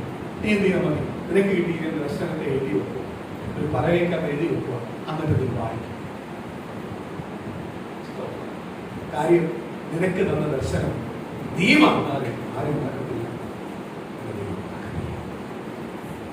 പ്രിയ ദൈവമക്കളെ, എന്നോടും എന്റെ കുടുംബത്തോടും ഒരു ദൂത് പറഞ്ഞിട്ടുണ്ട്, പ്രവചനം പറഞ്ഞിട്ടുണ്ട്. ആ പ്രവചനം ഞാൻ മറന്നുപോയാൽ, ചില കഷ്ടങ്ങളും പ്രയാസങ്ങളും പ്രതികൂലം എന്റെ ജീവിതത്തിനകത്ത് കയറി വരുമ്പോൾ ഞാൻ പലപ്പോഴും ദൂത് പറഞ്ഞിട്ടുണ്ട്. പക്ഷേ എന്റെ ദൈവം ആ ദൂത് മറന്നിട്ടില്ല. ഇന്ന് പകരം ഞാൻ വീണ്ടും ഓർമ്മിക്കുക, നിങ്ങളോട് പറഞ്ഞ ദൂതുകൾ, നിങ്ങളോട് പറഞ്ഞ ആലോചനകൾ നിങ്ങൾ മറന്നുപോയാലും ആരും മറക്കത്തില്ല, ദൈവം മറക്കത്തില്ല.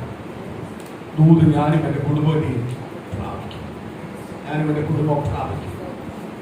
കഴിഞ്ഞ ആഴ്ച നമ്മൾ പഠിച്ചപ്പോൾ, കഴിഞ്ഞ ആഴ്ച പള്ളിപ്രമാണി വന്നു. സ്തോത്രം, മകളെ 12 വർഷമുള്ള ഈ 12 വർഷം എന്ന് പറഞ്ഞതിനകത്ത് ഞാൻ ഒരു നോട്ട് ചെയ്ത് വെച്ചു. അത് ഞാൻ കംപ്ലീറ്റ് ചെയ്തില്ല കഴിഞ്ഞ ആഴ്ച. 12 എന്ന് പറയുന്നതിനകത്തൊരു പോയിന്റ്, നമ്മളെ സഭയായിട്ട് ബന്ധപ്പെട്ടൊരു പോയിന്റ്. സ്തോത്രം, 12 വയസ്സുള്ള കുഞ്ഞ് മരണക്കിടക്കൽ കിടക്കുമ്പോൾ അതിന്റെ പിതാവ് വന്ന് യേശുവിനോട് പറയുക, ഒന്ന് എന്റെ ഭവനത്തിൽ വരണം. പള്ളിപ്രമാണി എന്ന് പറയുക, എന്റെ ഭവനത്തിനകത്ത് വരണം, എന്റെ കുഞ്ഞിന് വേണ്ടി ഒന്ന് പ്രാർത്ഥിക്കണം, എന്റെ കുഞ്ഞ് ജീവിക്കണം, എന്റെ കുഞ്ഞിന് രോഗം മാറണം. സ്തോത്രം, എന്റെ കുഞ്ഞ് പഴയ പോലെ ആവണം, എന്റെ യേശുവിനെ ഒന്ന് വരണം. യേശുവിനെ പറഞ്ഞ് ഞാൻ വരാം. യേശുവിനെ നടന്നു പോകുമ്പോൾ 12 വർഷം രക്തസ്രാവമുള്ള സ്ത്രീ വന്ന് യേശു പോലും അറിയാതെ വസ്ത്രത്തിന് തൊണ്ടത്ത്. ഞാൻ ഉറപ്പായിട്ട് പറയാം, ഈ രക്തസ്രാവായ സ്ത്രീയുടെ വിശ്വാസം വലുതാണ്, അവളുടെ വിടുതൽ വലുതാണ്. അതിലും വലിയൊരു ഉറപ്പ് ആർക്ക് വെളിപ്പെടുത്തി കൊടുക്കുക? പള്ളിപ്രമാണിക്ക് വെളിപ്പെടുത്തി കൊടുക്കുക. ആ യേശു പോലും അറിയാതെ, യേശു പോലും യേശുവിനോട് ചോദിക്കാതെ യേശുവിന്റെ വസ്ത്രത്തിൽ തൊട്ടു, യേശുവിന് ശക്തി. അപ്പോഴും ഞാൻ യേശുവിനെ കൊണ്ടുപോവാ, എന്റെ വീട്ടിലോട്ട് കൊണ്ടുപോകാതെ. അപ്പൊ എന്റെ യേശു എത്ര വലിയ അത്ഭുതം എന്റെ ഭവനത്തിനകത്ത് ചെയ്യും. അടുത്തൊരു പോയിന്റോട് ഞാൻ പറയാം, നമ്മളെ ബന്ധപ്പെടുന്ന കാര്യം പറയാം. 12 വർഷം നമ്മൾ കൊട്ടാരക്കര പട്ടണത്തിനകത്ത് പ്രാർത്ഥിച്ചു. 12 വർഷമായപ്പോ അവിടെ എഴുന്നേൽപ്പിച്ചു, ഒരു സ്ഥലത്തിരുന്ന് തന്നെ ആരാധിച്ചു. 12 വർഷമായപ്പോൾ ദൈവം അവിടെ നമ്മളെ എവിടെ കൊണ്ടുവന്നിട്ടുണ്ടെങ്കിൽ നമ്മുടെ സമയവും ആരെടുത്തിട്ടുണ്ട്, നമ്മുടെ വാക്തത്വം അടുത്തിട്ടുണ്ട്, നമ്മളെ ദൂത് അടുത്തിട്ടുണ്ട്, നമ്മളെ കുറിച്ച് ദൈവം പറഞ്ഞിരിക്കുന്ന പ്രകടനങ്ങൾ അടുത്തിട്ടുണ്ട്. ഇന്ന് പകൽ സഭയെ കുറിച്ചുള്ള ദൈവത്തിന്റെ ദൂത് നിവർത്തിയാവാൻ സമയമായിരിക്കുന്നു. ദൈവമക്കളെ നിങ്ങളെ കുറിച്ച് പറഞ്ഞിരിക്കുന്ന ദൂത് നിവർത്തിയാവാൻ സമയമായിരിക്കുന്നു. ദൈവം ഈ 12 എന്ന് പറയുന്ന ഒരു അർത്ഥത്തെ ദൈവം വെറുതെ വിടത്തില്ല. ദൈവം അതുമായിട്ട് നമ്മളെ ബന്ധപ്പെടുത്തിയ കഴിഞ്ഞ ആഴ്ച ദൈവത്തിന്റെ വെളിപ്പെടുത്തി തന്നത് അവരെ എഴുന്നേറ്റിട്ടുണ്ടെങ്കിൽ, മരിച്ചു എന്ന് പറഞ്ഞവരെ ദൈവം എഴുന്നേൽപ്പിച്ചിട്ടുണ്ടെങ്കിൽ, ഇന്ന് അപ്പ നടക്കത്തില്ലെന്ന് പറഞ്ഞ വിഷയത്തിനകത്ത് ദൈവം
hallelujah.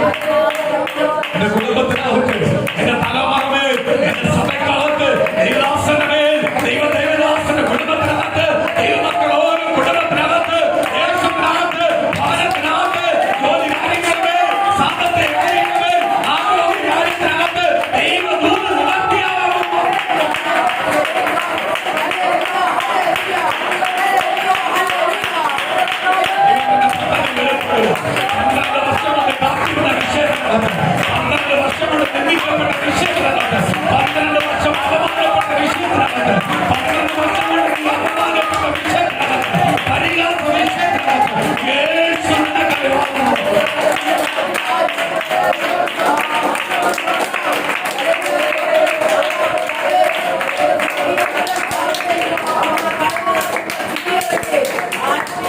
Hallelujah. Hallelujah. Praise the Lord. 12 വർഷം കൊണ്ട് സഭ കാത്തിരുന്ന കാത്തിരിപ്പ് ദൈവം നിവർത്തിയാക്കാൻ പോവുക. ആ ദൂത ഇന്ന് പകലിലേക്ക് കൊണ്ടുവന്നത് എന്തുവാ? നിന്റെ ദർശനങ്ങളും ദൂതുകൾ നീ പലരേക്കകത്ത് എഴുതി വെച്ചോ. പറഞ്ഞ ദൈവം വിശ്വസ്തന, ദൈവം മറക്കത്തില്ല. ദൈവം നിശ്ചയമായി നിന്റെ കുടുംബത്തിനകത്ത് നീരും നിവർത്തിയാക്കി. രക്തസാവായ സ്ത്രീ അവിടെ നിന്നവർക്കെല്ലാം വിശ്വാസം വർദ്ധിച്ചു. കാര്യം എന്തുവാ? യേശുവിന്റെ വസ്ത്രത്തിൽ തൊട്ടാൽ എന്ന് പറഞ്ഞാൽ ആര് വിളിച്ചു വേർതിരിച്ചില്ലെങ്കിലും നീ ഇരിക്കുന്ന സ്ഥാനത്ത് നീ ദൈവത്തെ പൂർണ്ണമായി തെരഞ്ഞെടുത്ത് എന്റെ ക്രിസ്തുവിന് മാത്രമേ എന്നെ വിടുവിക്കുവാന്ന് നീ പ്രാർത്ഥിക്കാൻ തുടങ്ങിയാൽ അവിടെ ഇറങ്ങി വരുന്നത് ദൈവമാണെന്ന് ഇന്ന് പകൽ ദൈവത്തിന്റെ ദൂത് വിളിച്ചു. അവിടെ ഇറങ്ങി വന്ന് മറുപടി നൽകുന്ന ദൈവമാണ്. ദൈവത്തിന്റെ ദൂത് വിളിച്ചു പറയും. ദൂത് വിളിച്ചു പറയും. ഹല്ലേലൂയ. ദൂത് വിളിച്ചു പറയും. സ്തോത്രം. സ്തോത്രം. സ്തോത്രം. കഴിഞ്ഞ ദിവസങ്ങളിൽ ഒരാളെ പ്രാർത്ഥിപ്പിച്ചപ്പോൾ സ്തോത്രം മകളെ വിവാഹം നടക്കാൻ വേണ്ടിയാ പ്രാർത്ഥിപ്പിച്ചു. മകളെ വിവാഹം നടക്കാൻ വേണ്ടിയാ പ്രാർത്ഥിച്ചു. സത്യം കർത്താവ് വെളിപ്പെടുത്തിക്കൊണ്ട് പാതകേറ്റ് എഴുതാൻ പറ്റും. ഉരുണ്ട് സത്യം ഏറ്റെടുത്തേക്കുമ്പോ അതെന്ത് ചെയ്യുക? ഉരുണ്ട് കളിക്കും. സത്യം ഏറ്റെടുത്ത് നീ ഏറ്റു പറഞ്ഞാലേ ആരനുഗ്രഹിക്കത്തുള്ളൂ? ദൈവം അനുഗ്രഹിക്കത്തുള്ളൂ. ദൈവം വിടുതൽ തരത്തുള്ളൂ. ദൈവം അത്ഭുതം ചെയ്യത്തുള്ളൂ. നിന്റെ ഫ്രണ്ടിലെല്ലാം നന്മയുണ്ട്. അത് നീ പ്രാപിക്കണം. എന്ത് ചെയ്യണം? സ്തോത്രം. ഞാൻ ആ സിസ്റ്ററിനോട് പറഞ്ഞു, ഞാനല്ല സംസാരിക്കുന്നത്. നിങ്ങളെ വീടിന്റെ അകത്തുള്ള കാര്യങ്ങൾ പറയണമെങ്കിൽ ഞാനല്ല സംസാരിക്കുന്നത്. നിങ്ങൾ ഏതാണ്ട് പോലും എനിക്കറിയത്തില്ല. എന്നോട് സംസാരിക്കുന്ന ദൈവത്തിന്റെ ആത്മാവാണ്. ആ ആത്മാവിലാണ് നിങ്ങളോട് സംസാരിക്കുന്നത്. നിങ്ങളത് ഏറ്റെടുത്താൽ അതിനപ്പുറത്ത് എനിക്ക് വേറെ സംസാരിക്കാവുന്നില്ല. ദൂത് ഏറ്റെടുത്താൽ വിടുതല. ദൂത് ഏറ്റെടുക്കേണ്ട ആരാ? ദൂത് കേൾക്കുന്ന വ്യക്തിയാണ്. അത് അതിന്റെ സീരിയസോട് ഏറ്റെടുക്കണം. ഏറ്റെടുത്ത് പ്രാർത്ഥിച്ചാല് ആര് പ്രവർത്തിക്കത്തുള്ളൂ? അതിനകത്ത് നേർച്ചയാഴ്ച ചെയ്യാന്ന് പറഞ്ഞു, അല്ലെങ്കിൽ അത് കൊടുക്ക ഇത് കൊടുക്കാന്ന് പറഞ്ഞിട്ടൊന്നും കാര്യമില്ല. സ്തോത്രം. ദൈവം എനിക്ക് തന്ന ആരോഗ്യത്തിനകത്ത് എനിക്ക് ദൈവം തരുന്ന എല്ലാം ഞാൻ ദൈവത്തിന് കൊടുക്കാൻ തയ്യാറാണ്. അല്ലയോ? ഒരു ദൈവപൈതലിന്റെ മനസ്സിനകത്ത് ആ തീരുമാനം ഉണ്ടാവുമ്പോഴാണ് ദൈവമക്കളെ ആരനുഗ്രഹിക്കുന്നത്. എന്റെ ദൈവം എനിക്ക് ആയുസ് തന്നിട്ടുണ്ട്. എന്റെ ദൈവം എനിക്ക് ആരോഗ്യം തന്നിട്ടുണ്ട്. എനിക്ക് ജോലി തന്നിട്ടുണ്ട്. ദൈവം എനിക്ക് എന്ത് നന്മ തന്നാലും ഞാൻ കൊടുക്കും. ആ തീരുമാനത്തെ ആരനുഗ്രഹിക്കും? ദൈവം. നമ്മളെ സഭയ്ക്കകത്തുള്ള ഓരോ ദൈവമക്കളും അങ്ങനെ പ്രതികൂലമുണ്ട്, പ്രയാസം ഉണ്ടായാലും ദൈവം എന്ത് ചെയ്താലും അവർ ദൈവത്തിന് വേണ്ടി കൊടുക്കും. അതുകൊണ്ടാണ് ദൈവം അനുഗ്രഹിക്കുന്നത്. അവരോട് പറയണ്ട. അവർക്കറിയാം എനിക്ക് തരുന്നതെല്ലാം എന്റെ ദൈവമാണ്. എന്റെ കരങ്ങളിൽ ആര് തന്നാലും അത് ആരാ തന്നത്? ദൈവമാണ്. എന്റെ ബുദ്ധിയോ എന്റെ ചിന്തകളോ എന്റെ കഴിവ് കൊണ്ടോ അല്ല എന്റെ ദൈവം എനിക്ക് തന്നത്. എനിക്ക് ഓരോ സമയത്തും എന്റെ മേൽ ദൈവം പ്രവർത്തിച്ചുകൊണ്ടിരിക്കുന്നത് ദൈവത്തിന് എന്നെ കുറിച്ച് പദ്ധതിയുണ്ട്. അപ്പൊ ഞാൻ എന്റെ ആരോഗ്യം ദൈവത്തിന് വേണ്ടി കൊടുക്കും. ഞാൻ നേരത്തെ പറഞ്ഞ പോലെ, ദൂത് പറഞ്ഞ പോലെ എന്തുവാ? എന്റെ മനസ്സ് ഞാൻ ദൈവത്തിന് വേണ്ടി കൊടുക്കും. എന്റെ പ്രവൃത്തി ഞാൻ ദൈവത്തിന് വേണ്ടി കൊടുക്കും. കാര്യം എന്തുവാ? എന്റെ ദൈവം എന്നെ വീണ്ടെടുത്ത് ഇനി എനിക്ക് ഒറ്റ ജീവിതമേ ഉള്ളൂ. കർത്താവ് എന്ത് പറയുന്നു അതനുസരിക്കും. അപ്പൊ ആരനുഗ്രഹിക്കും? അപ്പൊ നമ്മളെ തലമുറയെ ആര് നോക്കും? ആര് നോക്കും? ആരെ നോക്കും? നമ്മളെ തലമുറ കർത്താവ് നോക്കും. ഞാൻ കർത്താവിന്റെ ഇഷ്ടം ചെയ്യുവാണെങ്കിൽ കർത്താവ് നോക്കും. അമേഘാലയോട് ദൈവത്തിന്റെ വചനം പറയുക. എന്ത് പറയുക? നിന്റെ ദർശനത്തെ എഴുതി വെക്ക്. കാര്യം എന്തുവാ? നീ വായിച്ചാൽ മതി. ദർശനം നീ പറയണ്ട, വായിച്ചാൽ മതി. നിനക്ക് ഓർമ്മ വരാൻ വേണ്ടി എഴുതി വെച്ചേക്കാൻ പറഞ്ഞേക്കുന്നത്. നീ പലകത്ത് എഴുതി വെച്ചോ. നീ എന്നോട് ചോദിക്കുന്നു, എന്തുകൊണ്ടാണ് ദർശനങ്ങളും ദൂതുകളും നിവർത്തിയാവാത്തത്? എന്തുകൊണ്ടാണ് ജനത്തിന് അടികൊടുക്കാത്തത്? പാപികളെ വീണ്ടെടുക്കുവാനാണ് ഞാൻ വന്നത്. പാപികളെ തിരഞ്ഞെടുക്കാനാണ് ഞാൻ വന്നത്. അവരെ പാപിയായിട്ടല്ല, അവരെ നല്ലവരായിട്ട് ജനിച്ച് അവര് പാപിയായി തീർന്നു. അവര് പാപത്തിൽ നിന്ന് മടങ്ങി വരുവാൻ വേണ്ടിയാണ് ഞാൻ ആഗ്രഹിക്കുന്നത്. ഇന്ന് പലരെ മടങ്ങി വരാൻ ആഗ്രഹിക്കുന്നു. കർത്താവ് ആഗ്രഹിക്കും. മടങ്ങി വന്നവരെ ദൈവം അനുഗ്രഹിക്കും, ചേർത്തുകൊണ്ട് ദൈവം അവരെ മാനിക്കും. സ്തോത്രം. ദൈവം പറയുക അത് എഴുതി വെച്ചു. ഇന്ന് പകല് ദൈവമക്കളെ നിങ്ങളിലുള്ള ദൂതുകൾ എഴുതി വെച്ചു. 12 വർഷമായി ദൈവത്തിന്റെ വിടുതലിന്റെ സമയമായി, ദൈവത്തിന്റെ ദൂത് സമയമായി. രക്തസ്രാവ സ്ത്രീക്ക് വിടുതൽ ലഭിച്ചിട്ടുണ്ടെങ്കിൽ, പള്ളിപ്രമാണിയുടെ മകള് മരണത്തിൽ എഴുന്നേറ്റിട്ടുണ്ടെങ്കിൽ, മരിച്ചുപോയെന്ന് തീരുമാനമെടുത്ത് മരിച്ചെന്ന് ഉറപ്പിച്ചിട്ട് അവിടെ യേശു വന്ന് കൈക്ക് പിടിച്ച് ഭാര്യയെ എഴുന്നേറ്റെന്ന് പറഞ്ഞപ്പോൾ അവൾ എഴുന്നേറ്റിട്ടുണ്ടെങ്കിൽ, ഇന്ന് ചില പ്രശ്നത്തിനകത്തോന്ന് എന്റെ യേശു തലപിടിക്കുക, ഞാൻ എഴുന്നേക്കാൻ പോകും. സഭ എഴുന്നേക്കാൻ പോവുക.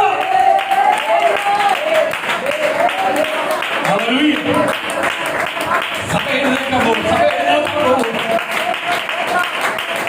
ഓരോ തലമുറകൾ എഴുന്നേക്കാൻ പോകും. ഓരോ കുടുംബം എഴുന്നേക്കാൻ പോകും.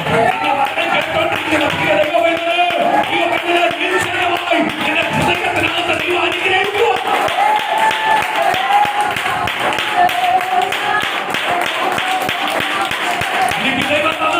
ഞാൻ ദൈവത്തിന് കൊടുക്കുന്നു.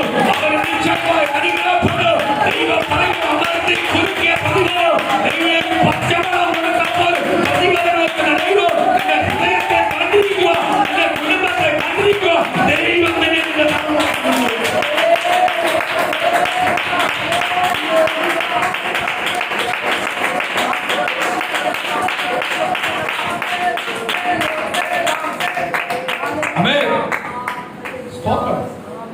ദർശനത്തിന് ഒരു കാലയളവുണ്ട്.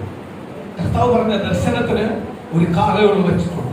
ആ കാലയളവിനകത്ത് ദർശനവധിയും നിവർത്തിയാവും. അടുത്ത വാക്യം ഒന്ന് വായിക്കാം. അത് സമാപ്തിയിലേക്ക് ബന്ധപ്പെടുന്നു. സമയം തെറ്റുകയുമില്ല. അത് വൈകിയാലും അതിനായി കാത്തിരിക്കാം. അത് വരും നിശ്ചയം, താമസിക്കുകയുമില്ല. ആ വാക്യം ഒന്നുകൂടെ ദൈവത്തെ സ്തുതിച്ചോ. എന്ത് പറഞ്ഞിരുന്നേ? അത് വൈകിയാലും വൈകുമ്പോൾ നമ്മുടെ വിശ്വാസം പലപ്പോഴും ചോർന്നു പോവാ. ദൈവവചനം എന്ന് പകരം ഓർമ്മപ്പെടുത്തുക. നീ വൈകുമ്പോൾ നിന്റെ വിശ്വാസം ചോർന്നു പോകല്ലേ, ചോർന്നു പോകല്ലേ, ചോർന്നു പോലെ. നീ ബലപ്പെട്ടോ. ഈ ദൂതിനെ ഉറപ്പിച്ച് ബലപ്പെട്ടോ. ദൈവം കൊടുത്തിരിക്കുന്ന ദർശനമാ, ദൈവം പറഞ്ഞിരിക്കുന്ന ദൂതാ. നീ ബലപ്പെട്ടോ. കാര്യം എന്തുവാ? ദർശനം പറഞ്ഞിരിക്കുന്ന ആരാ? ദൈവമാ. വൈകിയാലും അതേ നടക്കും. ദൈവം ദൂത് പറഞ്ഞിട്ടുണ്ടെങ്കിൽ അതേ നടക്കത്തുള്ളൂ. ഈ സഭ വളരുമെന്ന്, ഈ സഭയ്ക്കകത്തുള്ള ആളിന്റെ പെരുപ്പം എത്ര ആവുമെന്നും, ഈ സഭയോട് വരുമെന്നും, ദേശത്ത് ദൈവം ഉയർത്തുമെന്ന് ദൈവം ദൂത് പറഞ്ഞിട്ടുണ്ട്. സ്വന്തം ഹല്ലേലൂയ. അത് വൈകിയാലും അതേ നടക്കത്തുള്ളൂ. ആമേൻ. അതേ നടക്കത്തുള്ളൂ. ദൂതേ നിവർത്തിയാവുന്നുള്ളൂ. എന്ന് പ്രിയ മക്കളെ, നിങ്ങൾ പ്രാർത്ഥിക്കുമ്പോൾ നിരാശപ്പെടുന്ന ചില വിഷയങ്ങളുള്ളപ്പോൾ നിങ്ങൾ പറ, ദൂത് നിശ്ചയമായി നടക്കും. അതിന്റെ ഒരു സമയമുണ്ട്. അത് വൈകിയാലും എന്റെ ജീവിതത്തിനകത്ത് ദൂത് നടക്കും. കാര്യം എന്തോ? ദൂത് പറഞ്ഞിരിക്കുന്ന കർത്താവ്. ആ ദൂത് ഞാനും എന്റെ കുടുംബവും നീയും പ്രാപിക്കും.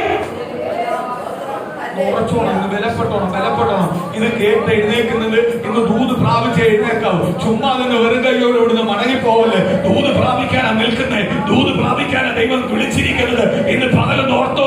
അത് താമസിച്ചാലും അതിന് കാലപ്പഴക്കം വന്നാലും ആ ദൂതേ നിവർത്തിയാവത്തുള്ളൂ. എന്റെ കുടുംബത്തിനകത്ത് ദൂത് നിവർത്തിയാവും. എന്റെ മക്കളകത്ത് ദൂത് അനുഭവിക്കും. ഞാനും എന്റെ കുടുംബവും അനുഭവിക്കും. അതിനകത്ത് ഒരു ശക്തിക്ക് അതിനെ തടയുവാൻ കഴിയത്തില്ല. ഇത് പൂർണ്ണമായി തീരുമാനമെടുത്തു. ആ ദൂത് ഇന്ന്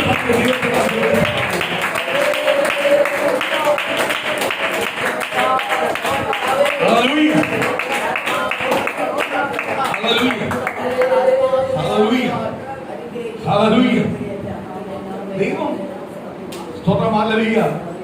ദൂത് നൽകാന്ന് പറഞ്ഞിട്ടുണ്ട്. ആര് തരും? ദൈവം തരും. ഞാൻ സഭയെ കുറിച്ച് കഴിഞ്ഞ ദിവസങ്ങളെല്ലാം പ്രാർത്ഥിക്കുമ്പോൾ ദൈവം ഏറ്റവും കൂടുതൽ നമ്മൾ തലമുറയ്ക്ക് വേണ്ടി പ്രാർത്ഥിക്കാനാണ് പറയും. നമ്മൾ തലമുറയ്ക്ക് വേണ്ടി പ്രാർത്ഥിക്കണം. തലമുറ ബുദ്ധി തുറക്കാൻ വേണ്ടി പ്രാർത്ഥിക്കണം. അവരെവിടെ ചെന്നാലും അവരുടെ ബുദ്ധി തുറക്കണം. അവരേതേറ്റവും ടോപ്പിൽ വരണം. അവരുടെ വിദ്യാഭ്യാസത്തിനകത്ത്, അവരുടെ സ്വഭാവത്തിനകത്ത്, അവരുടെ പ്രവർത്തിക്കകത്ത് എല്ലാം എന്ത് ചെയ്യണം? ടോപ്പിൽ വരണം. അതേപോലെ അവർ ആത്മീയ കാര്യത്തിനകത്ത് മുന്നിൽ വരണം. ദൈവം അവർക്ക് വേണ്ടി പ്രാർത്ഥിക്കണം. അപ്പൊ അതിന്റെ അർത്ഥം എന്തുവാ? ദൈവത്തിന്റെ എന്തോ വാക്തത്വങ്ങൾ, ദൂതുകൾ പറഞ്ഞിരിക്കുന്ന വാക്തത്വങ്ങൾ അവരുടെ ജീവിതത്തിനകത്ത് എന്ത് ചെയ്യാൻ തുടങ്ങിയിട്ടുണ്ട്? നിവർത്തിയാവാൻ കഴിഞ്ഞിട്ടുണ്ട്. സ്തോത്രം. ഇന്ന് രാവിലെ എന്നോട് സ്തോത്രം ആലരിയ രഘുമനുഷ്യൻ പറഞ്ഞു, ഒരു കാര്യമുണ്ട് സ്തോത്രം ആലരിയ, ഞാൻ അവർക്ക് എന്തോ പരാതിയാണ്, എന്ത് വിഷയം എന്ന് പറഞ്ഞു. ഒരാളെ പരാതി കേട്ടാ വന്നത്. എന്തുവാ?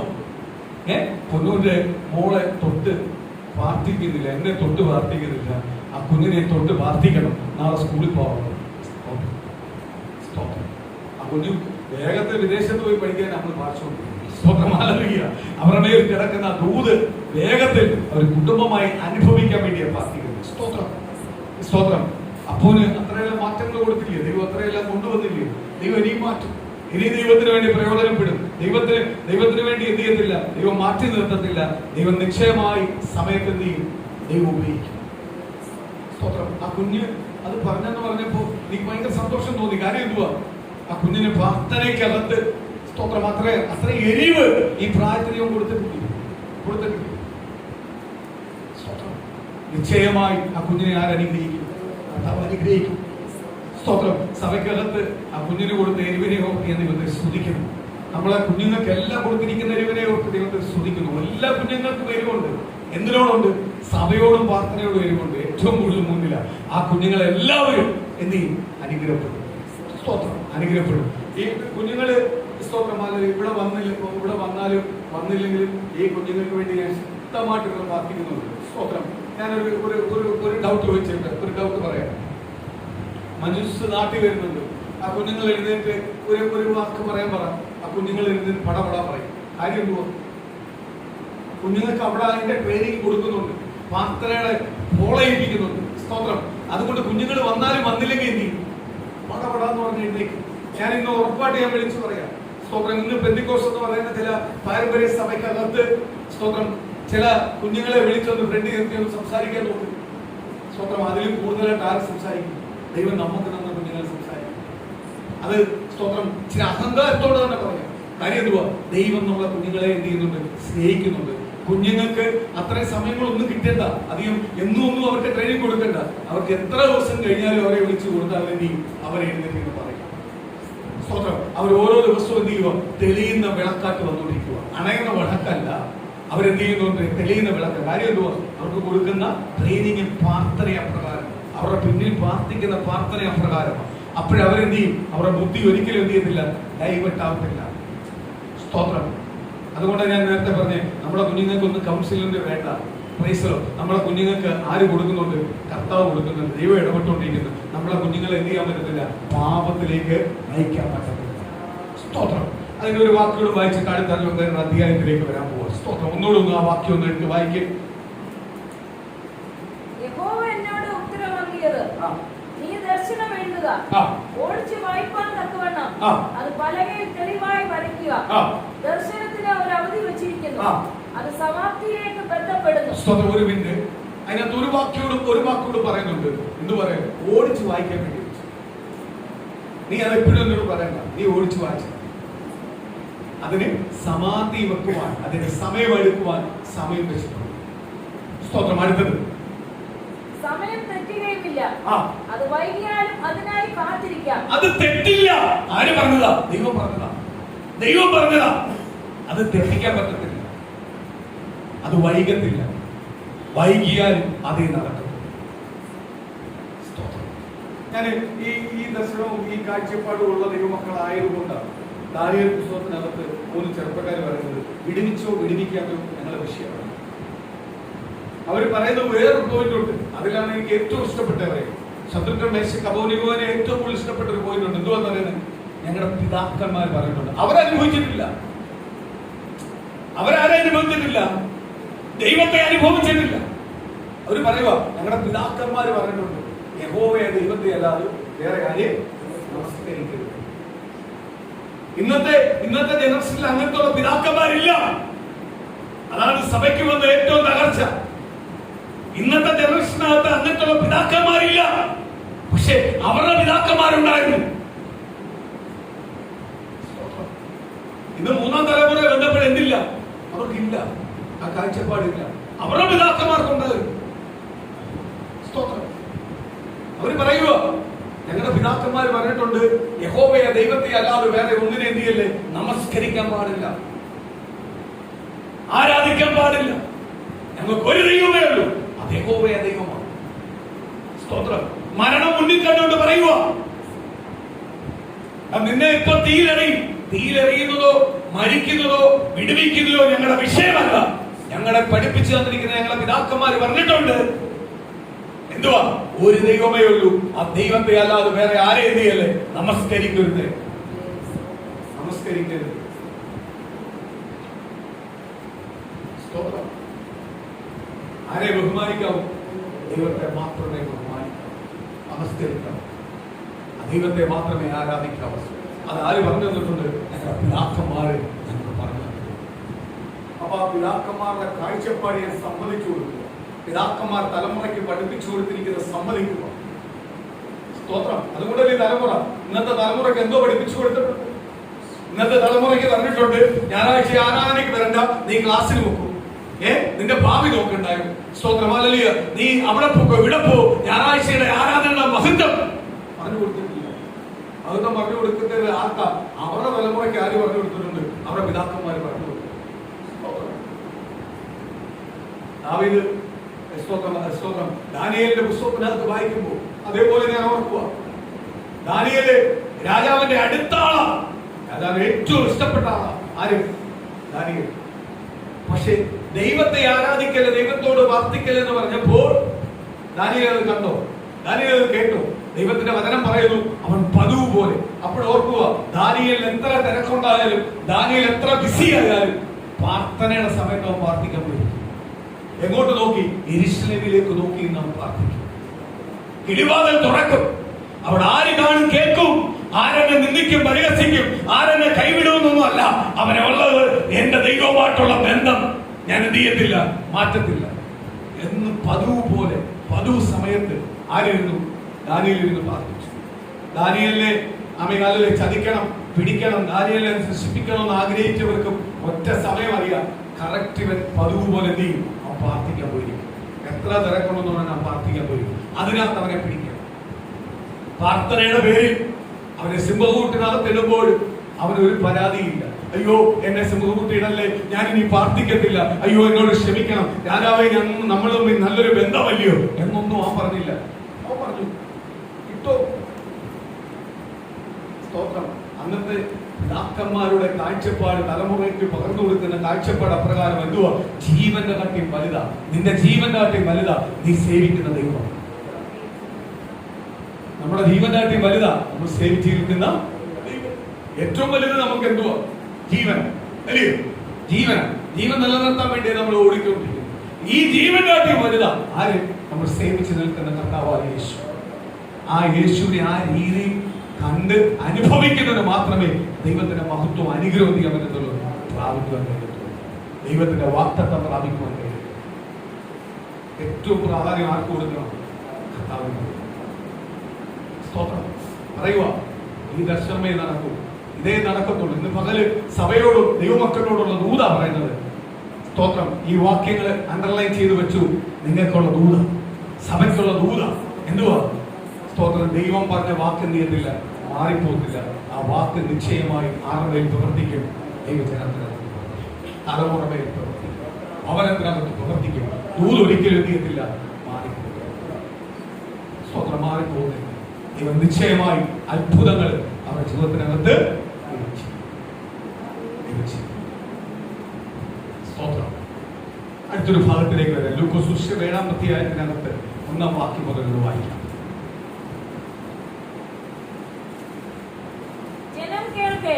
തന്റെ വചനമൊക്കെ പറഞ്ഞു തീർന്ന ശേഷം അവൻ കവർന്നഭൂമിൽ ചെന്നു. അവിടെ ഒരു ശതാധിപന് പ്രിയനായ ദാസൻ ദീനം പിടിച്ച് പരിപ്പാറായിരുന്നു. അവൻ യേശുവിന്റെ വസ്തുത കേട്ടിട്ട് അവൻ വന്ന് തന്റെ ദാസനെ രക്ഷിക്കേണ്ടതിന് അവനോട് അപേക്ഷിപ്പാൻ യഹൂദന്മാരുടെ മൂപ്പന്മാരെ അവന്റെ അടുക്കൽ അയച്ചു. അവർ യേശുവിന്റെ അടുക്കൽ വന്ന് അവനോട് താല്പര്യമായി അപേക്ഷിച്ചു, നീ അത് ചെയ്തു കൊടുക്കാൻ അവൻ യോഗ്യൻ. അവൻ നമ്മുടെ ജനത്തെ സ്നേഹിക്കുന്നു, ഞങ്ങൾക്ക് ഒരു പള്ളിയും തീർപ്പിച്ചു തന്നിരിക്കുന്നു എന്ന് പറഞ്ഞു. യേശു അവരോടുകൂടെ പോയി. ഒരു ശതാധിപൻ അവന്റെ ദാസൻ രോഗബാധയിൽ കിടക്കുമ്പോൾ യേശുവിന്റെ വാർത്ത കേട്ടു. യേശുവിന്റെ അടുത്തേക്ക് ആൾക്കാരെ അയച്ചു. എന്റെ ദാസൻ രോഗിയായി കിടക്കുന്നു, യേശു അങ്ങ് വന്ന് സൗഖ്യമാക്കണം. സ്തോത്രം. വന്നിരിക്കുന്നത് അവിടുത്തെ മൂപ്പന്മാർ, മഹാപുരോഹിതന്മാർ. അവർ വന്നിട്ട് യേശുവിനോട് പറയുക, അവന്റെ ദാസൻ സൗഖ്യമാക്കുവാൻ ശതാധിപൻ ഞങ്ങളെ നിന്റെ അടുത്ത് അപേക്ഷിക്കാൻ പറഞ്ഞയച്ചേക്കുക. പക്ഷേ അവൻ അതിന് യോഗ്യൻ. അവൻ യേശുവിനെ അറിയുന്നവനല്ല, അവൻ ദൈവജനമല്ല, ദൈവപൈതലല്ല. അവന് ദൈവമക്കളാ സർട്ടിഫിക്കറ്റ് കൊടുക്കുന്നത്. എന്തുവാ? ദൈവജനമാ സർട്ടിഫിക്കറ്റ് കൊടുക്കുന്നത്. അവൻ യോഗ്യന്. കാര്യം എന്തുവാ? ഞങ്ങൾക്കൊരു പള്ളി പണിതാണ്. അപ്പോഴവന് എന്തിനോട് താല്പര്യമുണ്ട്? ദൈവത്തോട് താല്പര്യമുണ്ട്, ദൈവജനത്തോട് താല്പര്യമുണ്ട്, ദൈവിക പ്രവൃത്തിയോട് താല്പര്യമുണ്ട്. അതിന് അവൻ യോഗ്യനാണ്. അതുകൊണ്ട് അവന്റെ യോഗ്യതയാണ്. കാര്യം എന്തുവാ? അവൻ നമ്മളെ ആളല്ല, നമ്മളെ കൂടെ അല്ല. പക്ഷേ അവൻ നമ്മൾക്കൊരു പള്ളി പണിത് തന്നു. നമ്മളെ എല്ലാ കാര്യത്തിനകത്തും എന്തുണ്ട്? അവൻ വിശ്വസിക്കുന്നുണ്ട്. ആ വിശ്വാസം ഉള്ളത് കൊണ്ടാണല്ലോ അവന്റെ ദാസന് രോഗിയായി കിടന്നപ്പോൾ അവൻ ആളിനെ അയച്ചു. ആരുടെ അയക്കുകയോ? അപേക്ഷിക്കാൻ അയക്കുകയോ? യേശുവെ നമുക്ക് സൗഖ്യമാക്കാം. അപ്പോൾ തന്നെ ശതാധിപന്റെ ക്വാളിറ്റി മനസ്സിലാക്കും. ശതാധിപന്റെ കുടുംബത്തിലുള്ള അവന്റെ ഭാര്യക്കോ മക്കൾക്കോ അല്ല, അവന്റെ സ്വന്തക്കാർക്കല്ല, അവന്റെ ദാസൻ അത്രയ്ക്ക് കരുതല അവന്റെ ദാസനോട്, അവന്റെ ജോലിക്കാരോടും എല്ലാം. ആർക്ക്? ശതാധിപൻ. അവന്റെ ക്വാളിറ്റി ആര് മനസ്സിലാക്കി? കർത്താവ് മനസ്സിലാക്കി. ഇന്ന് നമ്മളെല്ലാം ക്വാളിറ്റി കർത്താവ് മനസ്സിലാക്കാൻ നിന്നാൽ നമ്മൾ പലപ്പോഴും പല വിഷയത്തിനകത്തും എന്തായിപ്പോത്തേ ഉള്ളൂ, പരാജയമായിപ്പോത്തേ ഉള്ളൂ. വലിയ എന്തോ ക്വാളിറ്റി ഉള്ളത്. നമുക്ക് ഓരോ ആവശ്യങ്ങൾ വരുമ്പോൾ നമ്മൾ കുട്ടിയെന്ന് പ്രാർത്ഥിക്കുക, അത് മേടിച്ചുകൊണ്ടിരിക്കുന്ന ഒരു ക്വാളിറ്റിയെ നമുക്കുള്ളൂ. അല്ലാതെ നമുക്ക് തിരിച്ച് കർത്താവിന് വേണ്ടി ചെയ്ത ക്വാളിറ്റി എന്താ നമുക്കുള്ളത്? എന്തെങ്കിലും ഉണ്ടോ? എന്തെങ്കിലും ഉണ്ടോ? ഈ പാസ്റ്റർമാരും വിശ്വാസികളൊന്നും ഒരിക്കലും സംതൃപ്തി തരുന്നില്ല. നമ്മൾ ക്വാളിറ്റി ഉള്ളവരാ. ഞാൻ സംബന്ധിച്ചു കൊടുക്കും. നമ്മളെ ക്വാളിറ്റി നമ്മൾ എന്താവോ കർത്താവേ ഉള്ളത്. പലപ്പോഴും പ്രാർത്ഥിക്കായിരിക്കും ഇതാവും, എന്താപ്പ ഇത്രമാത്രം സ്നേഹിക്കാൻ നമുക്കാണുള്ളത്? എന്ത് കണ്ടോണ്ടാ കർത്താവ് എന്നെ വിളിച്ചത്? സ്തോത്രം. എന്നെ തെരഞ്ഞെടുത്തത്. എന്റെ കാട്ടിൽ ബുദ്ധിമാന്മാരില്ലായിരുന്നു, എന്റെ കാട്ടിൽ കഴിവുള്ളവരില്ലായിരുന്നു, എന്റെ കാട്ടിൽ സൗന്ദര്യമുള്ളവരില്ലയോ, ആരോഗ്യമുള്ളവരില്ലയോ? പിന്നെ എന്താ കർത്താവ് എന്നെ കണ്ടത്? അപ്പോഴും ദൈവം പറയുന്നത്, നിന്റെ അമ്മയുടെ ഉദരത്തിൽ നീ ഉരുവാവുന്ന മുമ്പേ, ഈ രൂപം നിനക്ക് ഉണ്ടാവുന്ന മുമ്പേ ഞാൻ നിന്നെ സ്നേഹിച്ചത്, കരുതിയത്. അവിടെ എല്ലാം തീർന്നു ഇല്ലയോ? ഞാൻ ചോദിച്ച വാക്കെല്ലാം തീർന്നു. എന്തുവാ?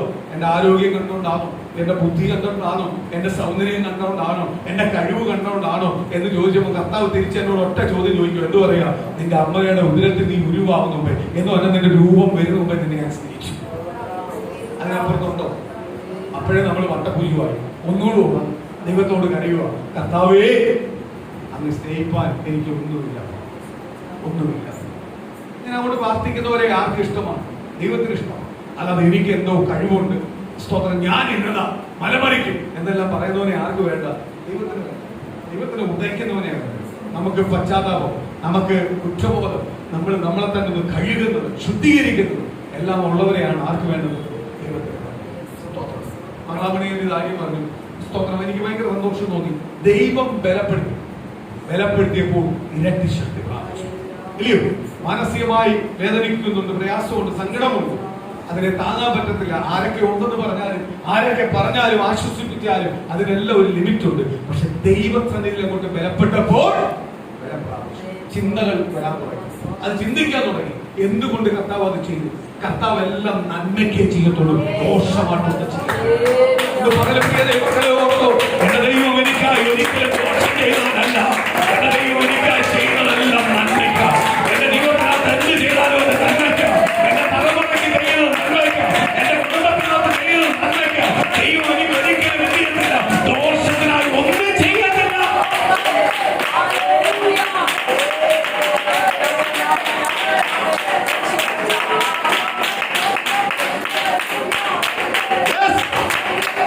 ദോഷം പ്രവർത്തിക്കുന്ന ദൈവത്തെ അല്ല ആരാധിക്കുന്നത്. ദോഷം പ്രവർത്തിക്കുന്ന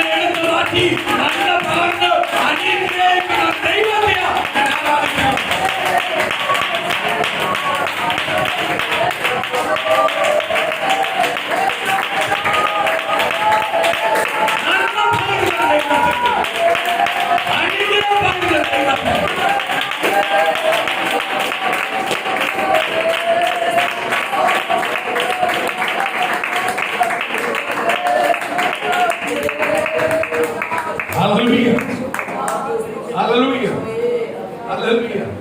സ്തോത്രം. ദോഷം പ്രവർത്തിക്കുന്ന ഒരു ദൈവത്തെ അല്ല ഞാൻ ആരാധിക്കുന്നത്, നന്മ പകരുന്ന ദൈവത്തെ. സ്തോത്രം. ഹല്ലേലൂയ, സ്തോത്രം. നമ്മളെ കുഞ്ഞുങ്ങളെല്ലാം സ്തോത്രം വിദേശത്ത് പഠിക്കാൻ പോകുന്നു. സ്തോത്രം. അനുഗ്രഹം. സ്തോത്രം. നന്ദു അമികാലല്ലേ സ്തോത്രം നാട്ടിലാ പഠിക്കുന്നത്, പക്ഷേ അവന്റെ യാത്ര മൊത്തം വിദേശങ്ങളിലായിരിക്കും. സ്തോത്രം. അവന്റെ ഭാവി കാലത്ത് ദൈവം മുമ്പേ ദൂത് പറഞ്ഞിരിക്കുന്നത്, ദൈവം അവനെ അയക്കുന്ന രാജ്യം അവൻ പോവാത്ത രാജ്യം കാണത്തില്ല. ആ രാജ്യത്തിനകത്തല്ല അവനെ പിടിച്ചു പറിക്കുന്നതിലേക്ക് ദൈവത്തിന്റെ ആത്മാവിന് വേണ്ടി, ദൈവത്തിന്റെ നാമത്തിന് വേണ്ടി അവനെ ശക്തമായി ഉപയോഗിച്ച് ദൈവത്തിന്റെ പ്രവചനം ദൂതുകൊണ്ടുവരെ കടക്കുക. പ്രിയ ദൈവമക്കളെ, ഈ വ്യക്തിയും നിനക്കൊരു സമയമുണ്ട്. ആ സമയത്ത് ഇതിലേക്ക് പുറത്തുകൊണ്ട്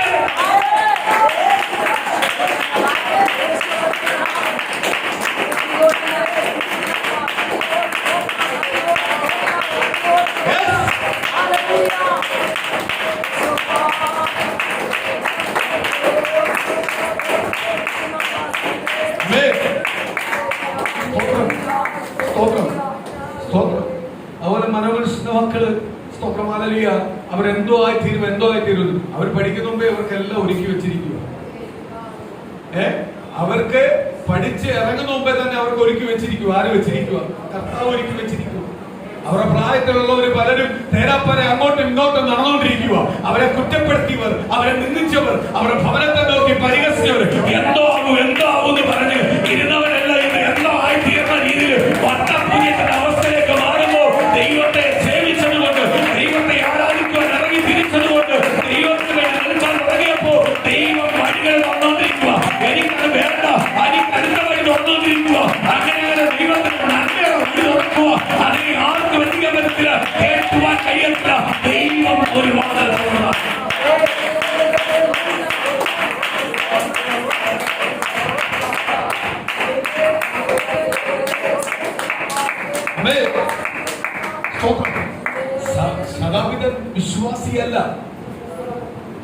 വിശ്വാസിയല്ല, പക്ഷെ ഈ വിശ്വാസത്തെ ഏറ്റവും ഭയപ്പെടുന്നവനാ. ഈ വിശ്വാസത്തെ അമികല്ലിയ സന്തോഷം കൊണ്ട് ഹൃദയത്തിൽ ഏറ്റെടുക്കുന്നവനാ. പുറമേ അവൻ വിശ്വാസി അല്ലെങ്കിൽ പോലും ഒരു വിശ്വാസിയുടെ തട്ടി ക്വാളിറ്റി ആർക്കുണ്ട്? ശതാബിനുണ്ട്. അതുകൊണ്ട് അവൻ പറയുക, ഉപ്പുമാരെന്ന് പറയുക, നമുക്കൊരു പള്ളി പണിക്കണം. സ്തോത്രം. അത്ര മനസ്സുള്ളവനാ.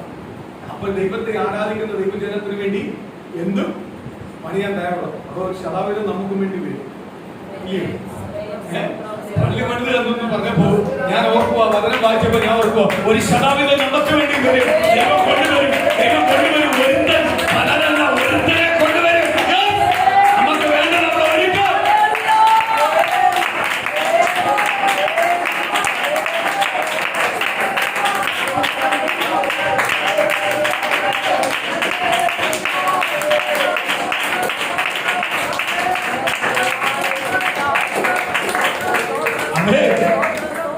സ്തോത്രം.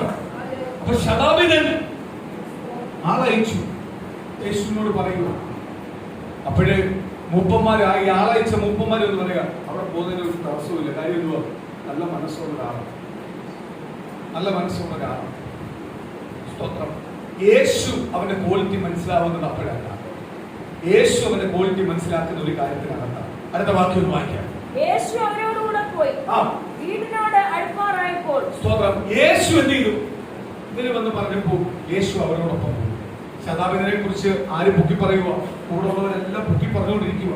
അതിനുള്ള യോഗ്യതയുള്ളവരാ, പൊക്കി പറഞ്ഞുകൊണ്ടിരിക്കുക. യേശു അതെല്ലാം കേട്ട് അവരോടൊപ്പം പോവുക.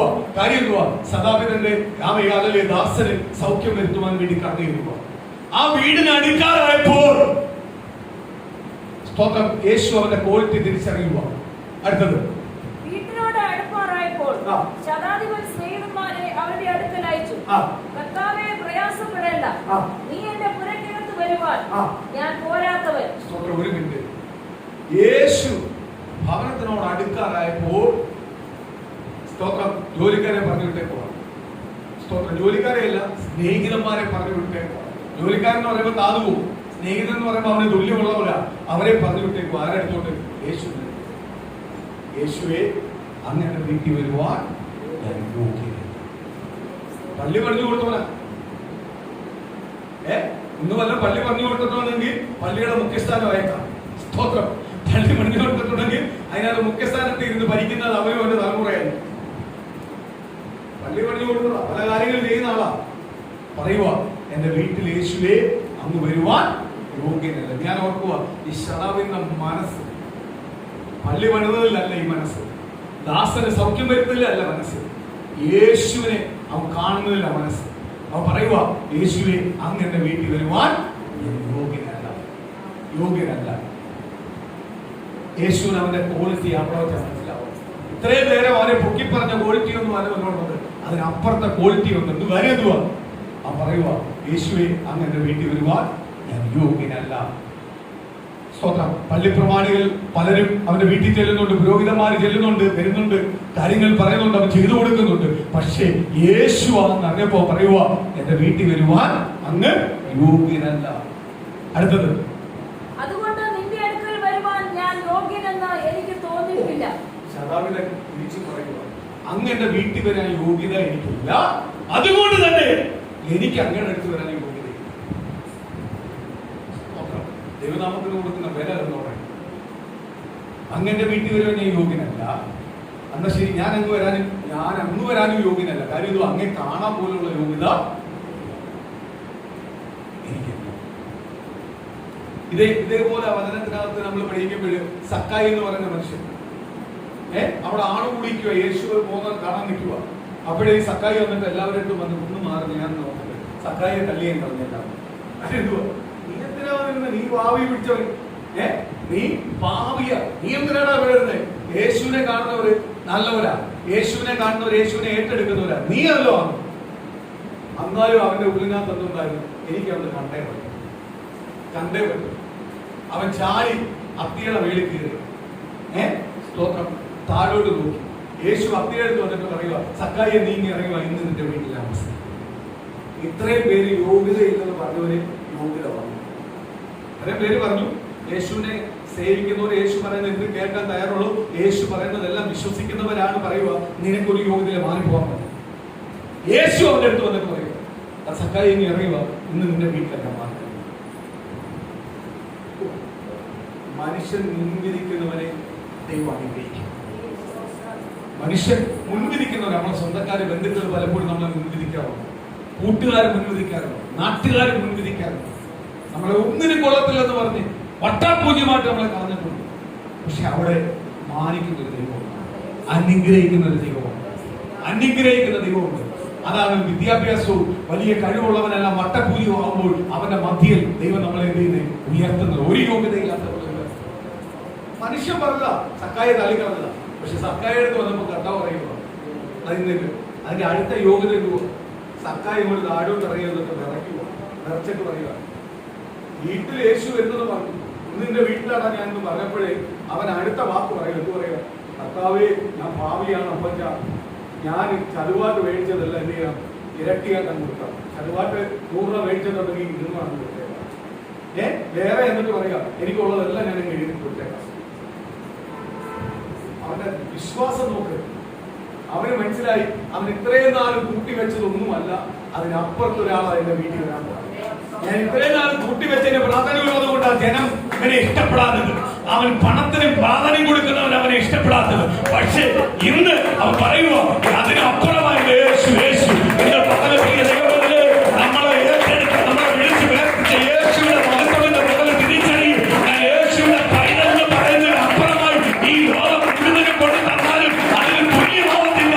അതിന് മേല എന്റെ യേശുവിന്റെ പേര്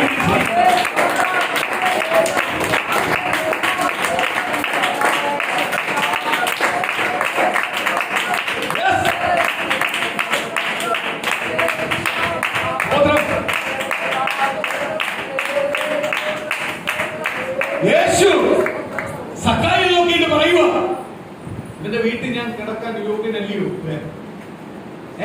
ഈ വിശ്വാസി എന്ന് പറയുന്നവരുടെ ഉള്ളത്തിനകത്ത് പോലും കാണാത്ത കാഴ്ചപ്പാടാണ് ഇവനുള്ളത്. ഇവൻ അബ്രഹാമിന്റെ സന്തതിയാണ്. സ്തോത്രം. ഇവന്റെ വീട്ടിൽ ഞാൻ വസിക്കാൻ ഇവൻ യോഗ്യനല്ലയോ? സ്തോത്രം. ഇന്ന് പ്രിയ ദൈവങ്ങളെ, നമുക്ക് ലോകത്തിലെ ഇനി മൊത്തം തരാന്ന് പറഞ്ഞാലും സ്തോത്രം, അതല്ല വിഷയം. നമ്മൾ യേശുവിന്റെ പൈതൽ അറിയപ്പെടുന്ന വിഷയം. യേശുവിന്റെ മക്കൾ അറിയപ്പെടുന്ന വിഷയം. കാര്യം അതിന്റെ എല്ലാം മഹത്വമാണ്. ഈ സക്കായിയെ പോലുള്ള അല്ലെങ്കിൽ സ്വന്തം ദൈവത്തിന്റെ ദാസന്മാർ ചെയ്തത് കേൾക്കുമ്പോൾ, അത് വായിക്കുമ്പോൾ, അത് മനസ്സിലാക്കുമ്പോൾ നമുക്ക് മനസ്സിലാക്കാൻ പറ്റും അതിനപ്പുറമായ ഒരു സ്നേഹമില്ല, കരുതലില്ല. അതുവരെ പണമായ ഏറ്റവും വലുതെന്ന് കണ്ടു, അധികാരമാ വലുതെന്ന് കണ്ടു, അതിനുവേണ്ടി വില കൊടുത്ത് നിന്നവൻ യേശു വീട്ടിൽ വരുന്നെന്ന് പറഞ്ഞപ്പോൾ അത് മൊത്തം കൊടുക്കുക. ഇനി ഇവനൊന്നുമില്ല, ഇവൻ പിച്ചക്കാരനാ. ഇവനറിയാം ആ പിച്ചക്കാരനായാലും എന്റെ കൂടെ ആരുണ്ട്, എന്റെ യേശു. അതാണ് യേശുവിന്റെ സ്നേഹം. യേശുവിന്റെ സ്നേഹത്തെ തുല്യം ചൊല്ലാൻ ഒന്നുമില്ല, അതിന് തുല്യം പറയാൻ ഒരു കാര്യവുമില്ല. യേശുവിന്റെ സ്നേഹം അപ്രകാരം. അടുത്തത് ശതാപിതൻ സ്തോത്രം പറയുക, എന്റെ വീട്ടിൽ വരാൻ അങ്ങ് യോഗ്യനല്ല. എനിക്ക് ആ വാക്കെല്ലാം ഭയങ്കര എത്ര വായിച്ചാലും തരുന്നില്ല. എന്റെ വീട്ടിൽ വരാൻ അങ്ങ് യോഗ്യനല്ല, ഞാൻ അങ്ങടുത്ത് വരാൻ ഞാനും യോഗ്യനല്ല. എന്റെ വീട്ടിലോട്ട് അങ്ങ് വരാൻ ഞാൻ യോഗ്യനല്ല. എന്നിട്ട് അടുത്ത പറയുക, എനിക്ക് അങ്ങയുടെ അടുത്ത് വരാനും ഞാൻ യോഗ്യനല്ല. അത്രയ്ക്ക് കുറവുള്ളവരാണ്. ഇങ്ങനെ ശതാപിതം പറയുക. ഒരു ശതാപിതം എന്ന് പറഞ്ഞാൽ 100 ദാസന്മാരുള്ളവനെ ശതാപിതം എന്ന് പറയുന്നത്. 100 പേരെ ഭരിക്കാൻ 100 ദാസന്മാര് കൂടെ ഉള്ളവനെയാ ഒരു ശതാപിതം എന്ന് പറയുന്നത്. ഒരു ശതാപിന്റെ വില ഇതാ, 100 ദാസന്മാർ അവനുണ്ടാകും. ആ 100 ദാസന്മാരെ നിയന്ത്രിക്കുന്നവനാ ഒരു ശതാപിതം. സ്തോത്രം. അതാണ് അവന്റെ അധികാരം, അവന്റെ ശക്തി, അവന്റെ സ്തോത്രം ഉയർച്ച, അവന്റെ മഹത്വം അല്ലാതെ ശതാപിതം എന്ന് പറഞ്ഞില്ല.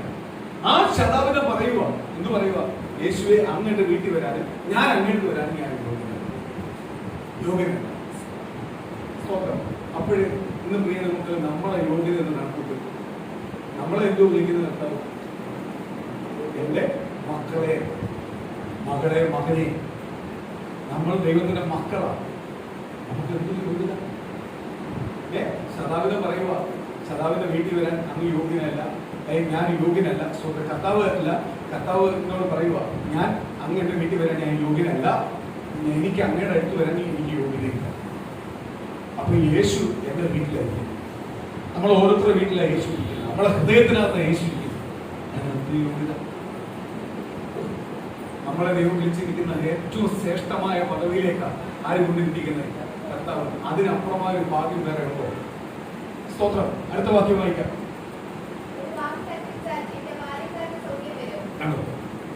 ഒരു വാക്ക് കൽപ്പിച്ചാൽ ആ നിമിഷം തന്നെ എന്റെ ജോലിക്കാർ എന്തെയും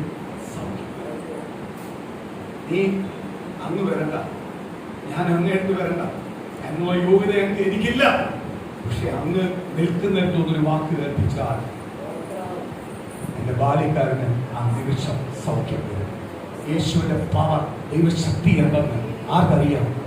ദൈവജനം എന്ന് പറയുന്ന കൂടെ നടക്കുന്നവർക്ക് അറിയത്തില്ലെങ്കിൽ, എന്റെ പ്രിയ ദൈവമക്കളെ, ആ മറ്റൊരുവൻ, ദൈവത്തിന്റെ ജനമല്ലാത്തവൻ, അവനറിയാം യേശു ഒരു വാക്ക് കൽപ്പിച്ചാൽ ആ നിമിഷം സൗഖ്യം. അടുത്ത വാക്യം, ഞാനും അധികാരത്തിന് കീഴ്പ്പെട്ട മനുഷ്യനാണ്, പക്ഷേ അങ്ങയുടെ അത്ര അധികാരം എനിക്കില്ല. ഞാൻ ലോക മനുഷ്യനാണ്, ഞാൻ ലോകത്തിന്റെ അധികാരത്തിന് കീഴ്പ്പെട്ട മനുഷ്യനാണ്, പക്ഷെ അങ്ങയുടെ അത്രയും അധികാരം എനിക്കില്ല. അടുത്ത വാക്യം പെട്ടെന്ന് വായിക്കാം.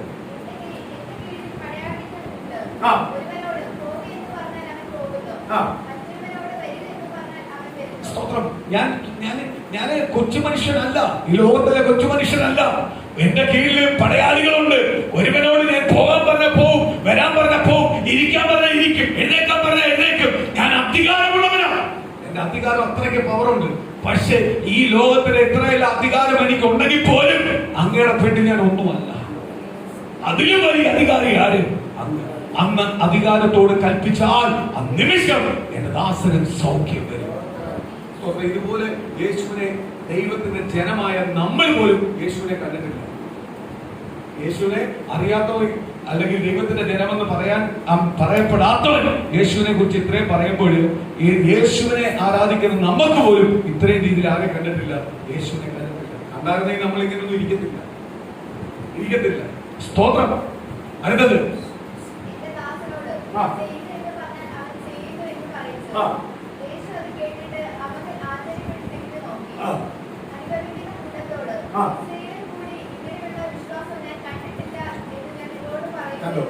ഇസ്രായേലിൽ കൂടെ കൂടിയിരിക്കുന്നവന്മാരെന്ന് പറയുക.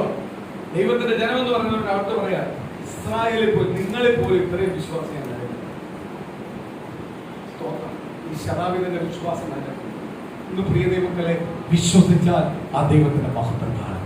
വിശ്വസിച്ചാൽ ദൈവത്തിന്റെ വിടുതൽ അനുഭവിക്കാൻ പറ്റും. ഇന്ന് പകല് നമ്മളെ തന്നെ ഒന്ന് പൂർണ്ണമായി ഏൽപ്പിച്ചു കൊടുക്കാം. ഇന്ന് പകല ദൈവസ്ഥലിലേക്ക് ഒന്ന് പൂർണ്ണമായി ഏൽപ്പിച്ചു കൊടുക്കുക. ഇനി അടുത്ത സമയം നമ്മൾ പ്രാർത്ഥിക്കാൻ പോവുക. ദൈവസ്ഥലിലേക്ക് ഏൽപ്പിച്ചു കൊടുക്കുക. കർത്താവേ, എന്റെ വിശ്വാസം വർദ്ധിക്കണേ അപ്പ, എന്റെ വിശ്വാസം വർദ്ധിക്കണേ അപ്പ. എനിക്ക് വിശ്വാസത്തിന് എതിരെ നിൽക്കുന്ന ശത്രുവായ പിശാചിന്റെ കോട്ടകൾ ഇന്ന് പകല് തകർന്നു മാറട്ടെ കർത്താവേ. എന്റെ മേലുള്ള വിശ്വാസം വർദ്ധിക്കണേ അപ്പ, എന്റെ കുടുംബത്തിലുള്ള വിശ്വാസം വർദ്ധിക്കണേ അപ്പ. കർത്താവ് എനിക്ക് എത്ര വലിയ പദവിയെ തന്നിരിക്കുന്നത്, കർത്താവിനെ വിളിച്ച് കേട്ടിരിക്കുന്നത് എത്ര വലുതാണ്. ഇന്ന് പകല് ഞാൻ തിരിച്ചറിയുന്നു കർത്താവേ, തിരിച്ചറിയുന്നു കർത്താവേ. എന്റെ ബലഹീനതകളെ ഏറ്റുപറയുന്നു കർത്താവേ.